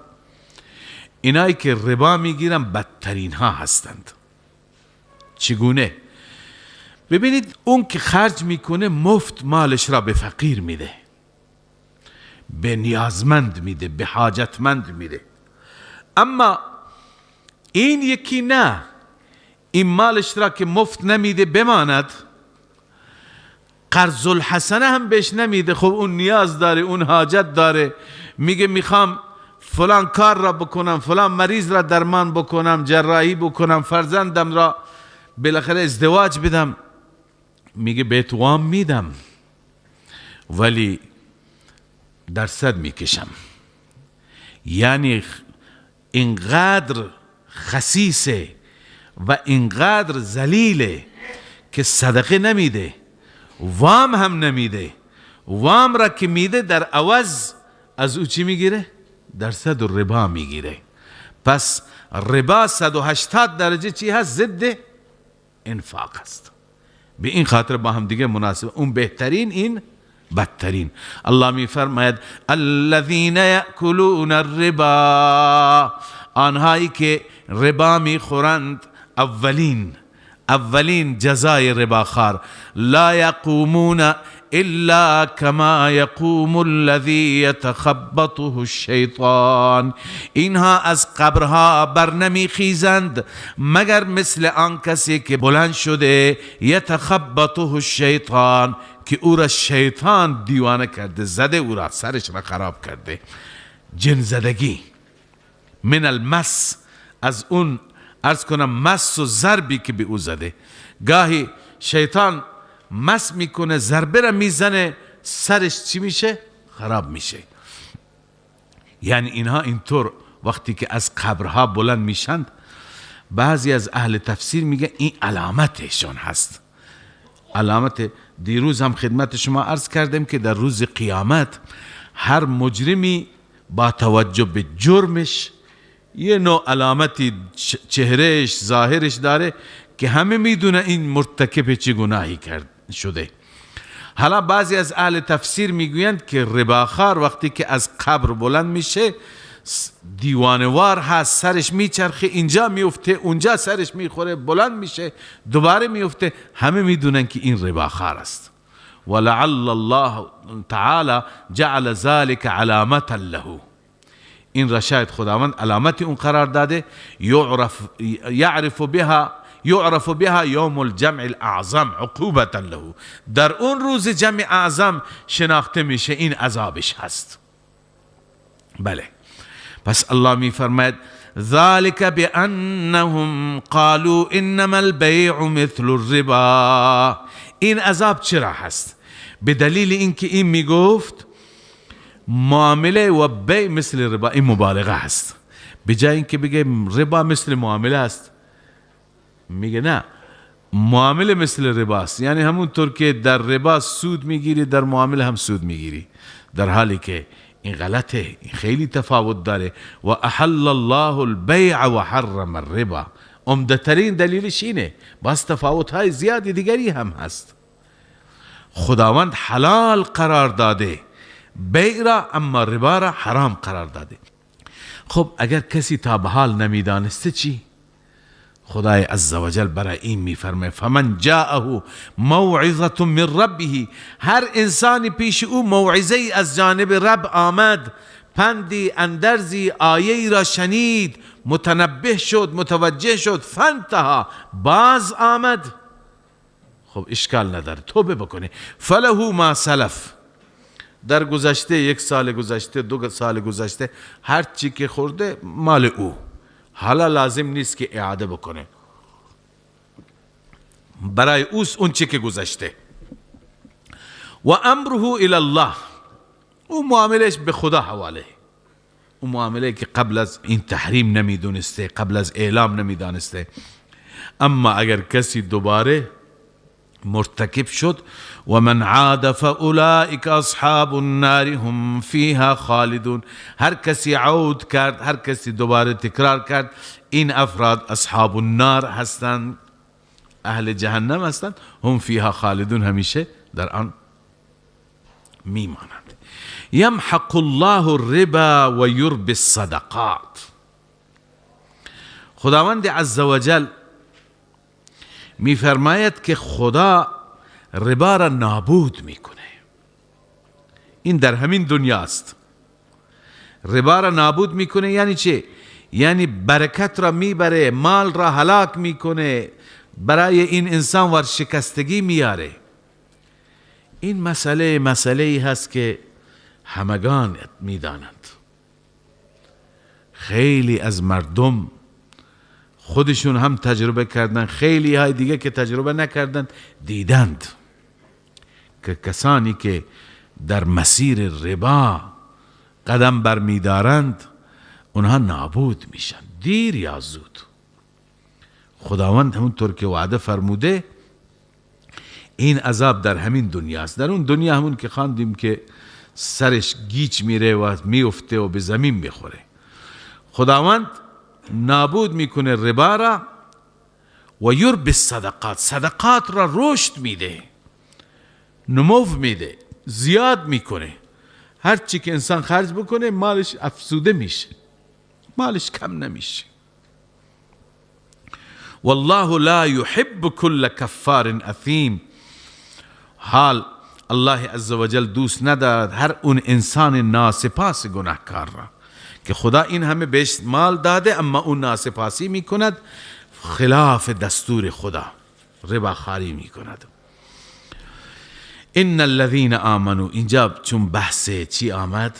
بحث تهدید و تخویف و عذاب آمد، در لابلای این الله تعالی بندگان خوبش را که صفات خوب دارند مورد تمجید قرار میده. ان الذين آمنوا وعملوا الصالحات، همانا آنهایی که ایمان آوردند و عمل صالح انجام دادند، و اقاموا الصلاة، و بالخصوص از عمل صالح تخصیص بعد از تعمیم است، به ویژه نماز را برپا می دارند، و آتوا الزکات، زکات را می دهند، در راه الله خرج می کنند، لهم اجرهم عند ربهم، برای این انسان ها از پاداششان، اجرشان نزد پروردگار، ولا خوف علیهم ولا هم یحزنون، برای این انسان ها هیچ خوفی نیست در آخرت و همچنین اینها نسبت به گذشته یعنی دنیایی که ترک کردند هیچ غمی ندارند، غمگین نیستند و همچنین برای آیندهشون هم غمگین نمیشوند. لذا این صفات بندگان خوب پروردگار. بعد از این الله عزوجل در ادامه بحث ربا می فرماید که اگر تا به حال معامله ربوی کردید و هنوز تحویل نگرفتید، الان دستور خدا آمد، از خدا بترسید، همون رأس المال را بگیرید، اون مازاد را، اون ربا را، اون را دیگه ترک بکنید. یا ایها الذین آمنوا اتقوا الله، ای مؤمنین، ای کسانی که ایمان آوردید، از خدا پروا داشته باشید، از خدا بترسید. اصل نسخه عمل برای همه اعمال این هست: و ذروا ما بقی من الربا، ترک کنید، بگذارید آنچه که باقی مانده از ربا، ان کنتم مؤمنین، اگر شما مؤمنید. واقعا کلمات تهدید آمیزی هست. ایمان تقاضا می کند، اگر نه مؤمن نیستی، هر چی دلت میخواد بکن. اما تهدید اصلی بعد از این است: فَإِن لَمْ تَفْعَلُوا فَأْذَنُوا بِحَرْبٍ مِّنَ اللَّهِ وَرَسُولِهِ. الله میفرماید این تخویف اخروی نیست، این دنیوی هست. در دنیا خدا داره تهدید میکنه: اگر انجام ندادید این کار را، اگر باز نیامدید از ربا، فأذنوا بحرب من الله و رسوله، اعلام باد شما را. فأذنوا یعنی اعلام باد شما را. فاعلموا، ایقنوا، بدانید، یقین کنید، بحرب من الله و رسول، بجنگی از جانب خدا و رسول. پس کسی که دیده دانسته پروا نمی کند، پس او داره اعلام جنگ میکنه. فردا هر بلای سرش بیاد از خودش هست. اما اگر توبه کردید، و این تبتم فلکم رؤوس اموالکم، اگر رجوع کردید، توبه کردید، برای شما رأس المال شما. لا تظلمون ولا تظلمون، نه ظلم میکنید، یعنی نه ظلم بکنید و نه ظلم کرده شوید، یعنی نه مظلوم بشین، نه ظالم بشین، نه مظلوم. ظالم اینه که 100 میلیون دادی، در عوضش 150 میلیون بگیری. مظلوم اینه که همون 100 میلیونت هم بهت نرسه، نه، همون بهت برسه ولی دیگه مازاد نگیر. اما خداوند عزوجل میفرماید حتی اگر اون کسی که شما ازش طلب دارید آدم تنگ دستی هست، بهش مهلت بدید. در حدیث شریف میاد کسی که به آدم تنگ دست و نادار مهلت میده، به هر مقداری که مهلت میده، همین زمان برایش به همون اندازه برایش صدقه نوشته میشه، گویا همین اندازه او داره صدقه میکنه. لذا مهلت دادن این خوبه، این اصله. اما متاسفانه رباخوار چیکار میکنه؟ الان در بازارهای ما بعضی جا همینه. رباخوار چیکار میکنه؟ وقتی میبینه طرف نمیتونه پولش را بده، میگه آقا دیر کردش این همه درصد، 15% آمد روش برای یک ماه دیگه 15% دیگه آمد.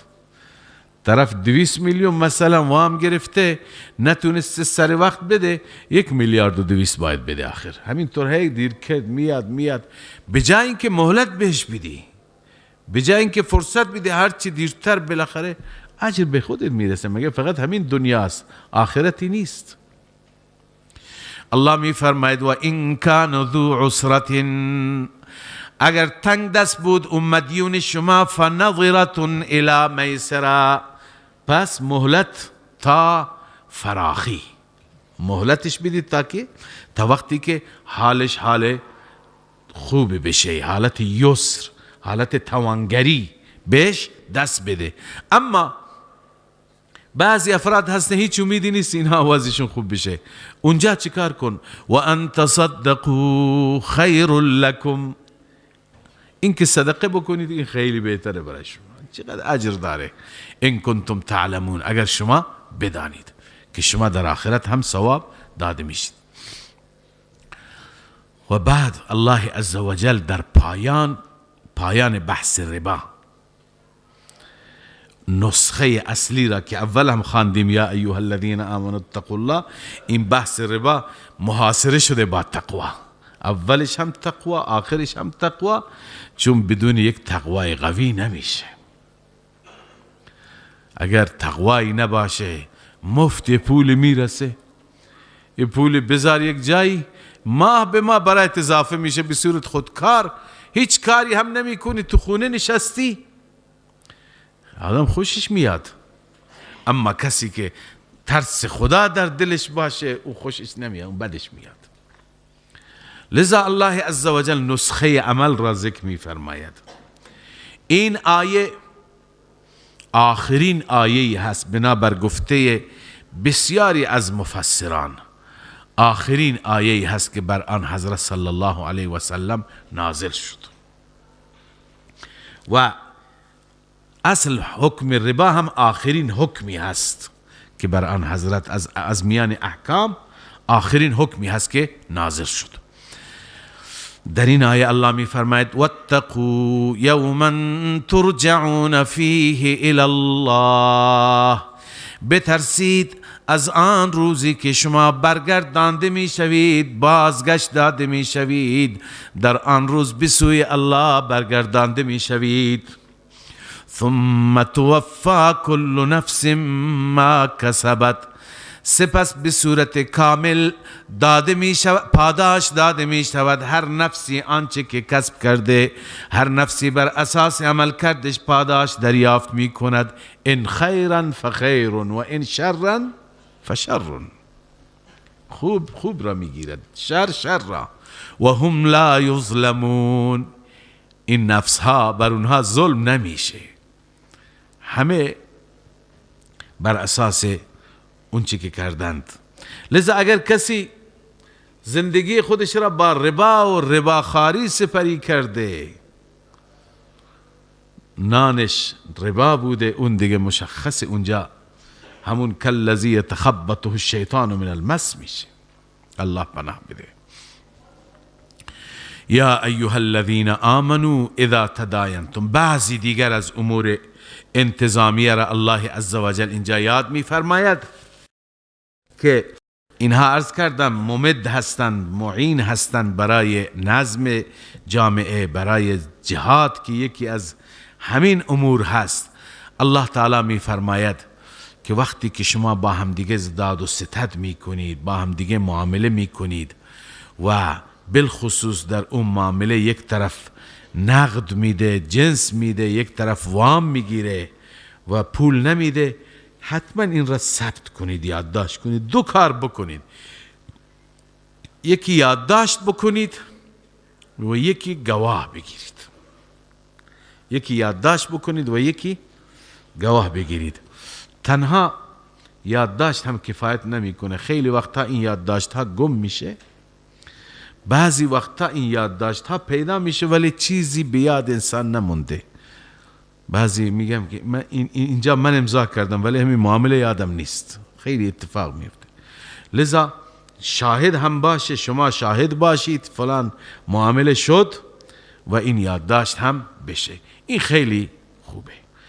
امروز در بازارهای ما معاملاتی که میشه و گاهی میبینیم در معاملات اختلاف واقع میشه، مشکلی پیدا میشه، یکی از دلایلش همینه که مردم نسبت به این مسائل توجه کمتر دارن.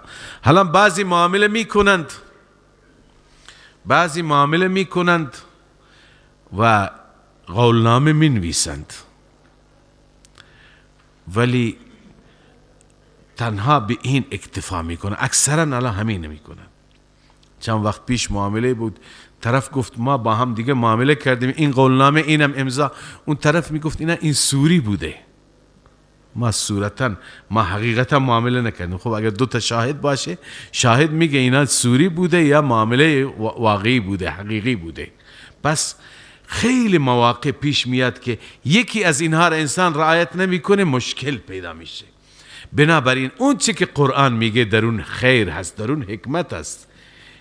این نه تنها در اون زمان، امروز هم، امروز انسان بیشتر احساس میکنه، امروز که تقوا ضعیفتره، خدا ترسی کمتره، مردم این مسائل را کمتر رعایت میکنند. لذا امروز باید بیشتر به این مسائل توجه بشه.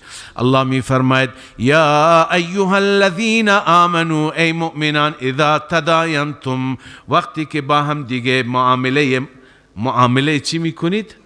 دین، معامله وامی میکنید. بدین، وامی، بدینی با هم دیگه داد و ستد و دین میکنید. الی اجل مسمى، تا مدت معینی، فاکتبوه، بنویسید. و امروز هم حافظه ها به اندازه ضعیفه که فراموش هم میکنن.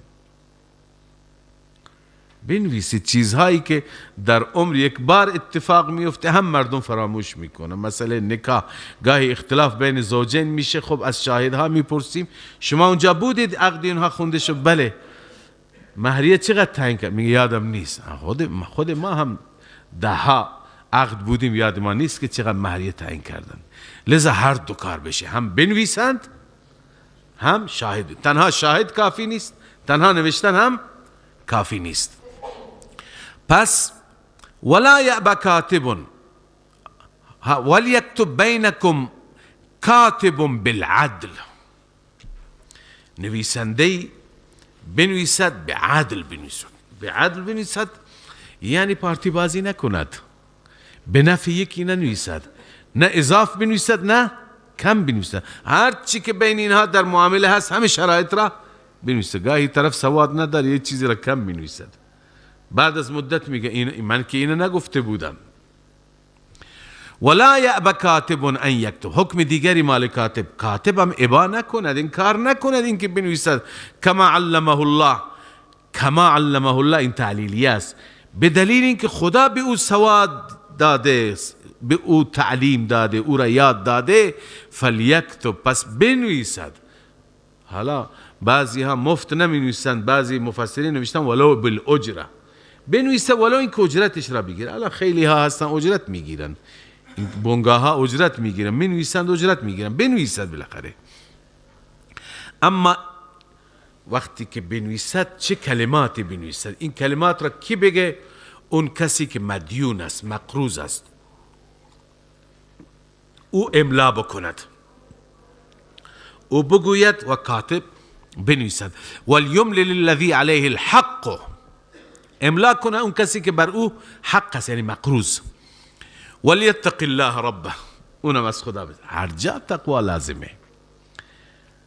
اگر تقوا نباشه انسان در همین لابلا، چنانچه امروز متاسفانه اتفاقات میفته، میبینی یا کاتب بی تقوایی میکنه یا بالاخره املا کننده یا اون طرف دیگر یه چیزی را کم، یه چیزی را اضاف، بعد از مدتی طرف میبینه به ضررش تمام شده.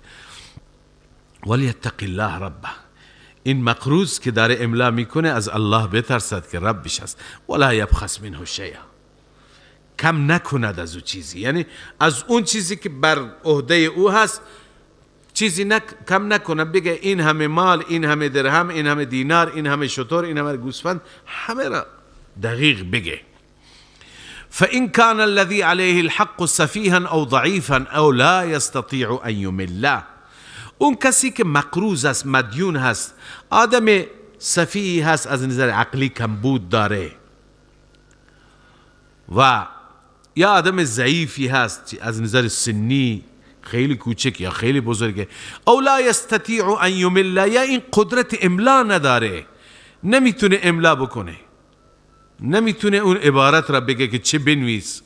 خب حتما او ولی داره، صاحبی داره، پدری، برادری بزرگی. فلیملل ولیه بالعدل، ولیش املا بکنه، هر کسی هست، ولی اون هم خدا را در نظر بگیره، عدالت و انصاف را در نظر بگیره. خب این حکم اول بود در رابطه با این نوع معاملات که چی؟ که نوشته بشه، ثبت بشه. اما عرض کردم صرفا به نوشته اکتفا نشه، گواه هم گرفته بشه. شاید حکمت این هر دو مسئله را در زمان قدیم کسی نمیدانست. اون زمان معاملات خیلی کم انجام می گرفت، حافظه ها خوب بود، هیچ چیز ظهور نمیشد، تقوا و خدا ترسی هم خوب بود، هیچ کسی کلک بازی نمی کرد، نیاز کمتر بود. ولی امروز بنده عرض کردم خیلی وقتا گواهان فراموش میکنن، نیاز به مکتوب هست. بسیاری وقتا مکتوب هست ولی گواهی وجود نداره، لذا هر دو امروز نیاز هست.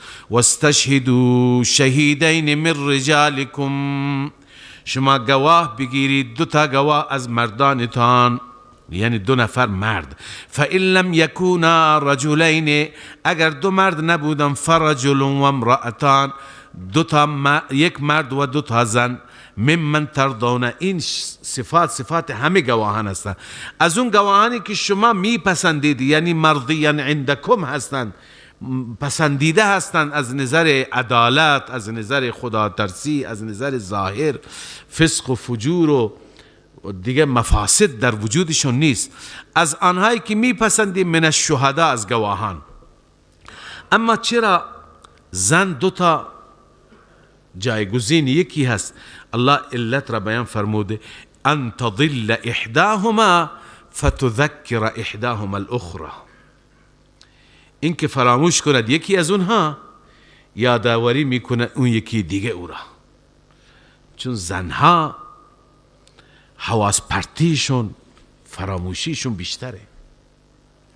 پس این زن به خاطر این نیست که درجهش، جایگاهش دون مرد هست، پایین تر از مرد هست، نه. خیلی زنها هستند که در مسیر ایمان جلوتر از مردان هستند، در مسیر تقوا افضلتر از مردان هستند.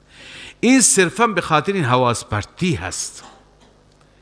این را کسی تنقیس نکند، بگه بالاخره زن تنقیس شده و جایگاه زن پایین آورده شده. بنده قبلا در بحثی خدمت شما عرض کردم، خداوند یه ویژگی هایی داده، یه خصوصیاتی داده به مرد که زن نداره، یک واقعیتی، و یک ویژگی ها و ظرافت هایی به زن داده که مرد نداره. در همین ادارات خیلی کارها هستن کار مرد نیست، کارهای ظریف، کارهایی که دقت بیشتر میخوان، حوصله بیشتر میخوان، اونجا زنه. لذا این تقسیم خدایی است. الله تعالی به این شکل اونها را آفریده. یکی از مسائلی که بالاخره زن بیشتر داره نسبت به مرد، حواس پرتی هست، فراموشی هست، چون روحیات زن به سمت و سوی دیگه هست. علاقمندیش این داد و ستد و معامله و اینها نیست، علاقمندیش چیزها دیگه. بنده مثالی عرض کردم، یه سرمایه ای دارند، یه زن و مردی هستند، یه سرمایه ای دارند که این سرمایه به اندازه یه ماشین هست.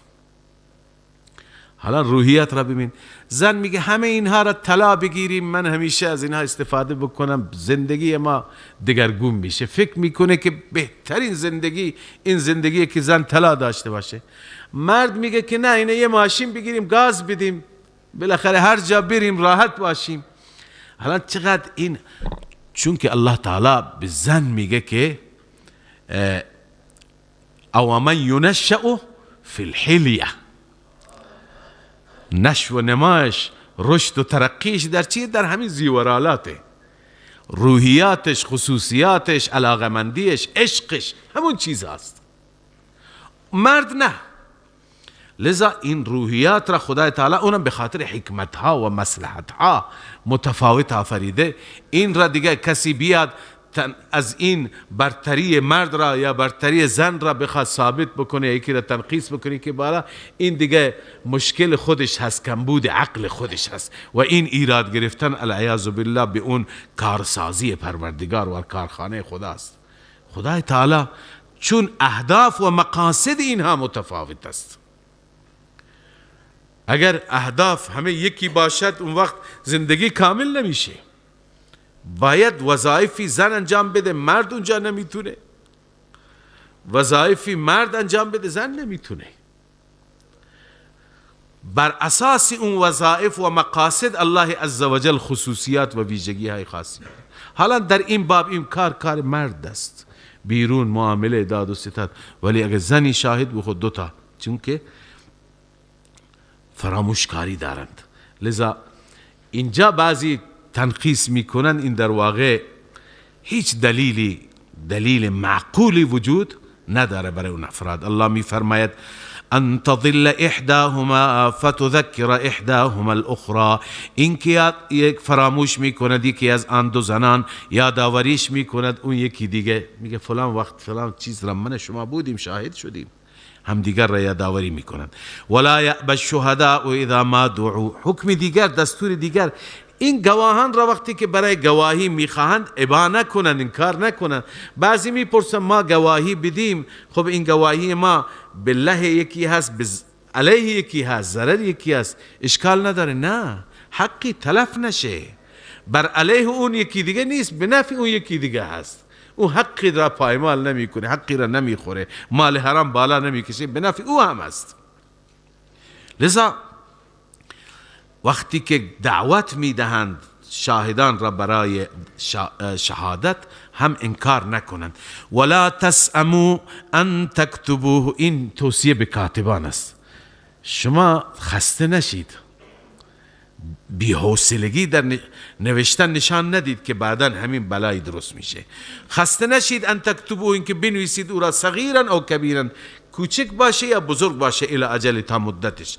ذالکم اقسط عند الله و اقوم للشهاده. این همه دستورات را خدا میفرماید، اینکه کاتب بنویسد، کاتب ابا نکند، شاهد بگیرید، شاهدها انکار نکنند، کاتب خسته نشه، همه اینها را الله میفرماید ذالکم اقسط عند الله، این باعث انصاف بیشتری پیش خدا خواهد بود. و اقوم للشهاده، باعث راستی بهتر در شهادت بهتر ادا میشه. و ادنا الا ترتابوا، این نزدیکتر است به این که شما شک نکنید در مسائل و معاملات خودتون، فردا چون فراموش بشه شک میکنید. البته در یک صورتی لازم نیست که بنویسیم اونجا، ولی شهادت باشه، وقتی که معامله دست به دست باشه. این معامله بر اساس تداین بود، بر اساس وام و دین گرفتن بود. الا ان تكون تجارتا حاضرة تدیرونها، مگر اینکه معامله شما تجارت نقدی باشد. حاضره یعنی چی؟ نقدی، دست به دست، که تدیرونها، دست به دست میکنید آن را بینکم، بین خودتون. این طرف آقا پول میده، اون طرف ماشین رو تحویل میگیره یا برنج را تحویل میگیره. فلیس علیکم جناح الا تکتبوا، اگر اینو ننوشتید، بازم ننوشتید گناهی نیست، ولی اگر بنویسید بازم خوبه، گناهی نیست اینکه ننویسید. و اشهدوا اذا تبایعتم، اما وقتی که با هم دیگه معامله میکنید، داد و ستد میکنید، گواه بگیرید. و باز الله تعالی در رابطه با قبلا تاکید به کاتبان بود، به شاهدان بود، حالا درباره اونها توصیه میشه که اونها را هم تحت فشار قرار ندید. تو بیا اینطور شهادت بده، یا بیا اینجور بنویس، اونطور که من میگم بنویس. نه، بر اساس همون اصول، واقعیت، عدالت. ولا یضار کاتب ولا شهید، ضرر داده نشه، یعنی تحت فشار گذاشته نشه برای ناحقی، برای اینکه چیز بیجا بگه، نه کاتبی نه شهیدی نه گواهی. و ان تفعلوا فانه فسوق بكم، اگر شما این کار را کردی، این فسق و گناه از نسبت به شما، این شما گناه کردی. باز هم نسخه عمل، واتقوا الله، از الله بترسید، از الله پروا داشته باشی. این که باشد دیگه شما فشار بیجا نمیارید، شما به همون گواه که بر علیه شما گواهی بده هم میگی هر چی که واقعیت بگو. و یعلمکم الله، الله عزوجل این مسائل را به شما آموزش میده، به شما یاد میده. خیر شما در این است. والله بكل شیء علیم، الله به هر چیز آگاه است، علیم است. لذا شما این مسائل را حتما رعایت کنید. حال یه صورت دیگری هست که اونجا نمیشه گواه گرفت. مثلا در سفر هستیم، اونجا با هم معامله میکنیم، از کجا گواه بیاریم؟ یا خیلی از معاملات کوچک هست، شما میرید سوپرمارکت پول میدید، جنس میگیرید، اینجا هیچ گواهی نیست. لذا این مسائل در همه جا لازم نیست، در جاهایی که احتمال اختلاف و فراموشی فردا دست میده.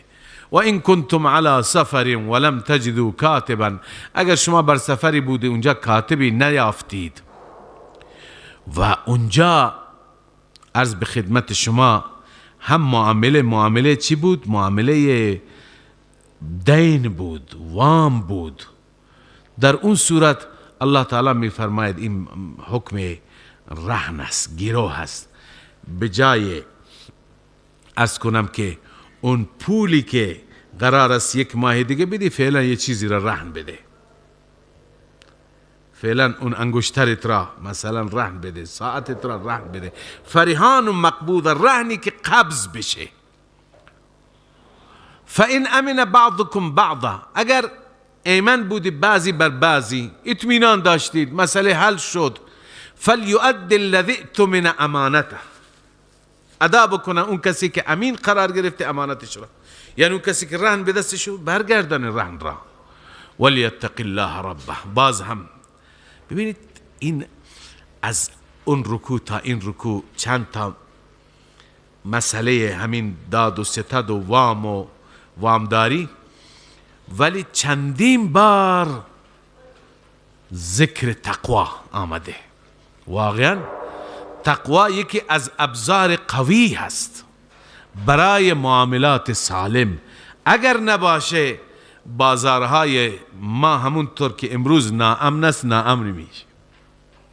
انسان میره میگیره، فریبش میدن، کلاه میزنن سرش، جنس خراب میدن، چه مشکلاتی که در بازار هست. پس همه و همه برمیگرده به بی تقوایی. بازم الله میفرماید ولیتق الله ربه، از الله پروا داشته باشد، بترسد اون اللهی که ربش هست. ولا تکتم الشهادت، گواهی ها را مخفی نکنید. این تاکیده که حقوق تلف میشه، ضایع میشه. هر کسی که چیزی را شاهد است و کتمان میکنه، اون خودش گناهکاره، قلباً گناهکاره، اون در دل هم میدونه که گناهکاره. و من یکتمها فانه آثم قلبه، دلش گناهکاره. حالا سوال اینه که چرا قلب را ذکر کرد؟ میفرماید چون که اولا کتمان بقیه اعضا خبر ندارن، قلب خبر داره، قلب مطلع هست. پس این گناه چی هست؟ قلب هست. و بعد قلب اشرف الاعضا و رئیس الاجزا هست، رئیس تمام اعضای بدن هست. اینجاست که رسول الله صلی الله علیه و سلم میفرماید که تکه گوشتی هست که اذا صلحت صلح الجسد كله و اذا فسدت فسد الجسد كله الا وهي القلب. اساس اونه. لذا اون وقتی که خوب شد تمام بدن خوب، اون خراب شد تمام بدن خراب. پس اون گناهکار شد تمام بدن گناهکار. به این خاطر اون عضو رئیسی را خدای تعالی ذکر فرموده. و این کلمه سنگین تری هست. نمی فرما او گناهکار، قلبش گناهکار است. دیگه قلب که گناهکار شد دیگه عضوی باقی نمی ماند. والله بما تعملون علیم. الله عزوجل به آنچه که شما عمل میکنید علیم هست، دانا هست، خبر دارد. لله ما فی السماوات و ما فی الارض. بعد از اینکه این امور انتظامیه که ما از اول سوره تا اینجا خواندیم که باعث نظم زندگی انسانها و مسلمانان هستند تمام شد، در پایان مجدد مدعا یعنی توحید دوباره چی میشه؟ برای بار چهارم تکرار میشه و دلیلش هم ذکر میشه. دلیل توحید ذکر میشه. اصل اینجا دلیله، تکرار دلیل هست و اشاره به این هست که اصل اینه، اصل یکتاپرستیه، اصل توحیده و مهم اینه. و اگر شما اعتقادی باوری در دلتون غیر از این داشته باشید محاسبه میشید.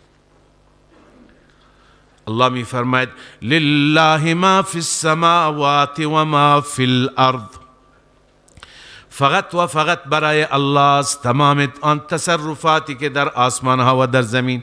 این تصرفات مال کسی دیگه نیست، مدیریت مال کسی دیگه نیست، اختیار مال کسی دیگه نیست، فقط مال الله است. هرچی در از آسمان میخوای، از زمین میخوای، رزق میخوای، برکت میخوای، شفای مریض میخوای، اولاد میخوای، از خدا بخوا، چون تصرفات و گردانندگی امور به دست او هست، به دست این و اون نیست. و اگر در رابطه با این مسئله از ابتدا آیه را طوری تفسیر میکنم که اون اعتراض درست نشه. اگر در رابطه با این مسئله در دل هر کسی یک اعتقاد و باور نادرستی باشد، محاسبه میشه. و این تبدو، اگر شما ظاهر کنید ما فی انفسکم، اون چی که در درون شماست، یعنی منظور از تبدو چی هست؟ عقاید قلبیه اختیاریه، غیر اختیاریه اینجا مراد نیست. اون چیزی که در دل شماست و اختیاریه. مثلا کسی تو دلش میگه که نه فلان امام، فلان ولی، فلان بزرگ، او هم تصرفات داره، او هم به ما بچه میده، او هم به ما مال میده. این یک اعتقاده، یه باور چی هست؟ اختیاری هست. اگر اینو شما چه مخفی بکنید چه ظاهرش بکنید، خدا شما را محاسبه میکنه. و این تبدو ما فی انفسکم او تخفوه، اگر ظاهر کنید آنچه که در دلهای شماست یا مخفی کنید، یحاسبکم به الله، محاسبه میکنه خدا شما را برای آن، از شما حساب میگیره. حالا بعضی این تقریر و این بیان شیخ ماست، بعضی دیگر از علما البته در روایتی همین آمده، ابتدا برای بعضی که اهل زبان هم بوده این سوء تفاهم ایجاد شد که هر چی که در دل ما باشه ما تصور بکنیم، حتی غیر اختیاری خدا برای اونها هم ما را محاسبه میکنه. گاهی انسان بدون اختیار یه چیزی تو ذهنش میاد که نمیتونه ابراز بکنه، اگه اظهارش بکنه کفر میشه. معنی آیه این هست که برای اونها محاسبه میشه. بعضی میگن این سوال کردند، بعدن آیه نازل شد لا یکلف الله نفسا الا وسعها. ولی اگر اینجور بگیم اون اشکال وارد نمیشه. خدا میفرماید اون عقایدی، اون افکاری که شما در دل دارید، منظور اختیاریه هستن نه غیر اختیاریه، مثل عقاید کفریه، مثل افکار شرکیه، چه اونها را ظاهر بکنید چه نکنید خدا شما را محاسبه میکنه. دیگه هیچ عرض کنم سوال و جوابی پیدا نمیشه. یحاسبکم به الله فیغفر لمن یشاء و یعذب من یشاء، الله می بخشد هر کسی را که بخواهد و عذاب میده هر کسی را که بخواهد. والله علی کل شیء قدیر. این علت است، الله عزوجل هر چیز قادر است. آمن الرسول بما انزل الیه من ربه والمؤمنون. این دو آیه آخر سوره بقره که خیلی فضیلت درباره اونها آمده، از اینجا آغاز میشه. آمن الرسول بما انزل الیه من ربه والمؤمنون تا آخر سوره آمده در رابطه با اینها که هر کسی که شب اینها را میخواند، این انسان برای ورودش به بهشت فقط موت حائله، دیگه چیزی نیست. بسیار فضیلت داره، چون که خلاصه کل دین و بعد از اون مناجات در این است. الله می فرماید آمن الرسول بما انزل الیه من ربه والمؤمنون. رسول صلی الله علیه و سلم ایمان دارد، ایمان آورد به آنچه که نازل شد، یعنی به قرآن، به سوی از جانب رب. والمؤمنون، مؤمنین هم ایمان کامل دارند. این مدح اصحاب است، خداوند عزوجل ایمان اونها را تایید کرده. این اختصار هست، ایمان مجمل است. تفصیلش کل آمن بالله، همه اینها ایمان دارن به الله و ملائکته، ملائکه الله، و کتب الله و رسول الله، به همه ایمان دارن. و چی میگوین؟ قائلین، در حالی که میگوین لا نفرق بین احد من رسله، ما بین هیچ یک از رسول تفریق قائل نیستیم. تفریق از چه جهت؟ از نظر فضیلت نه، همین امروز شما خواندید تلک الرسل فضلنا بعضهم علی بعض. تفریق قائل نیستیم بان نؤمن ببعض و نکفر ببعض، یعنی مثل یهود نیستیم، بعضی را قبول دارند بعضی را قبول ندارند، موسی را قبول داره عیسی و محمد را قبول نداره. یا مثل مسیحیان نیستیم که عیسی و موسی را قبول دارند اما محمد صلی الله علیه وسلم را قبول نداره. ما اونطور نیستیم، ما همه را قبول داریم، لذا از جهت ایمان فرقی قائل نیستیم. وقالوا سمعنا و اطعنا، و میگویند سمعنا ای عجبنا قولک یا رب، پروردگار قول تو را شنیدیم اجابت کردیم، و اطعنا اطاعت میکنیم. الله عزوجل اینجا از زبان مؤمنین حکایت میکند. غفرانک ای مسئلتنا غفرانک یا اغفر لنا غفرانک، بار الها ما را ببخش، ما غفران تو را میخواهیم. ربنا پروردگارا ای ربا و الیک المصیر، فقط و فقط بازگشت به سوی تو هست. لذا الله عزوجل میفرماید وقتی که بندگان ایمان داشته باشند در باب عمل هم ما چیزی فوق طاقت اونها نمیخواهیم. لا یکلف الله نفسا الا وسعها، هیچ نفسی را خداوند مکلف نمیفرماید مگر به اندازه وسع او.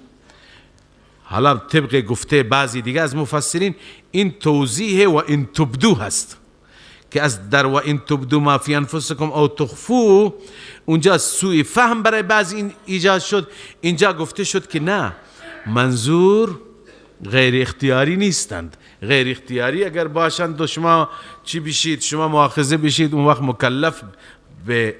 مکلف شده به چیزی که بالاتر از وسع شماست، اونا اختیاری مرادند.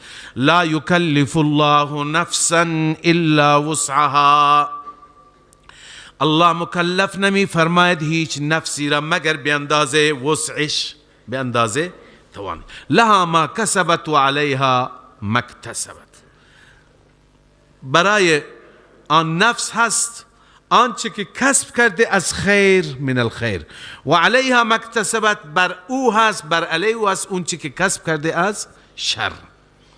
ربنا لا بعد از اقرار به ایمان، اقرار به عرض کنم که توحید خدا، وجود ملائکه، کتب الله، رسول الله، حالا مناجات است، تعلیم دعا.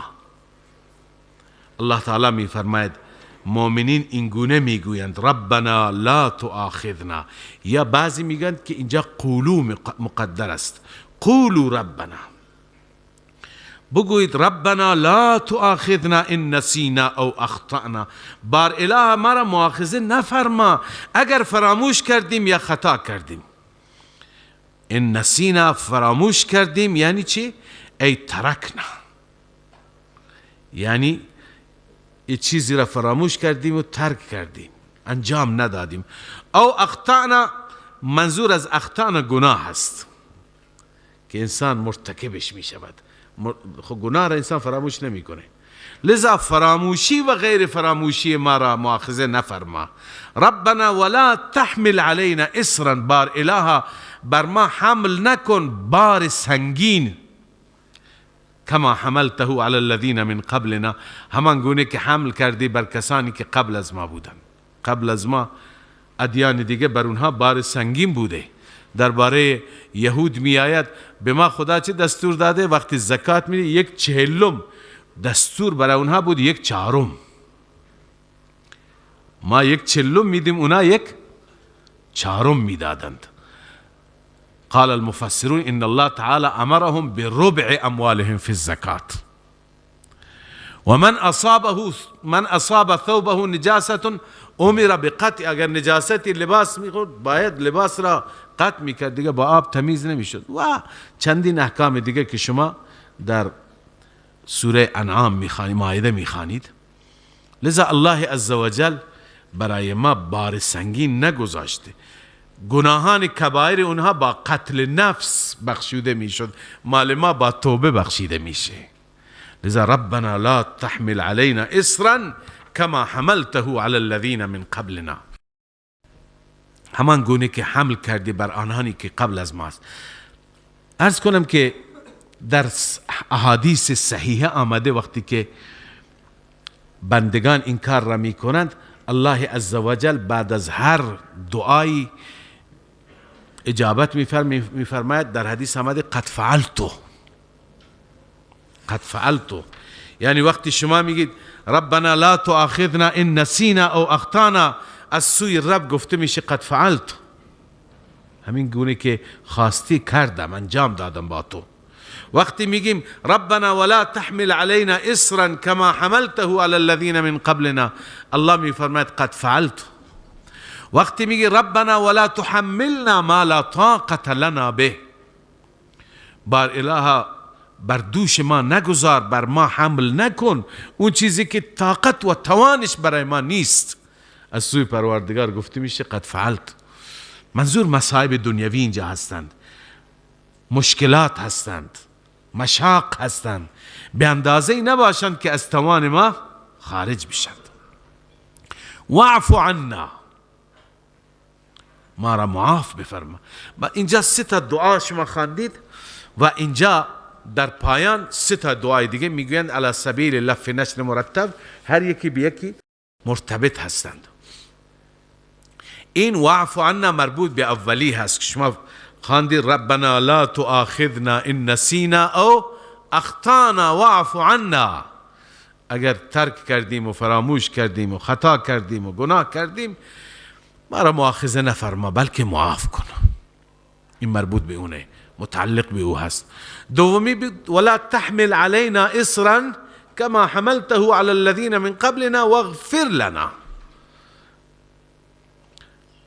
باری که بر اونها گذاشتی بر ما نگذار، ما را همین طور ببخش. الله می فرماید قد فعلتو. و این ورحمنا مربوط به سومی است، ربنا ولا تحملنا ما لا طاقة لنا به وارحمنا، بر ما رحم کن، چیزی که از توان ما بالاتر است، مصیبتی، حادثه، اتفاقی برای ما نیار. انت مولانا، بار الها تو هستی مولای ما. مولا عرض کنم که معنایش هست حامی، پشتیبان. صبح هم خواندیم ما لکم من دون الله من ولی ولا نصیر، بغیر از الله شما ولی و نصیر نداری. لذا تو هستی ولی ما، نصیر ما، حامی ما، پشتیبان ما، که از ما پشتیبانی میفرمایی. فانصرنا، پس ما را یاری بفرما و نصرت بفرما علی القوم الکافرین. صدق الله مولانا.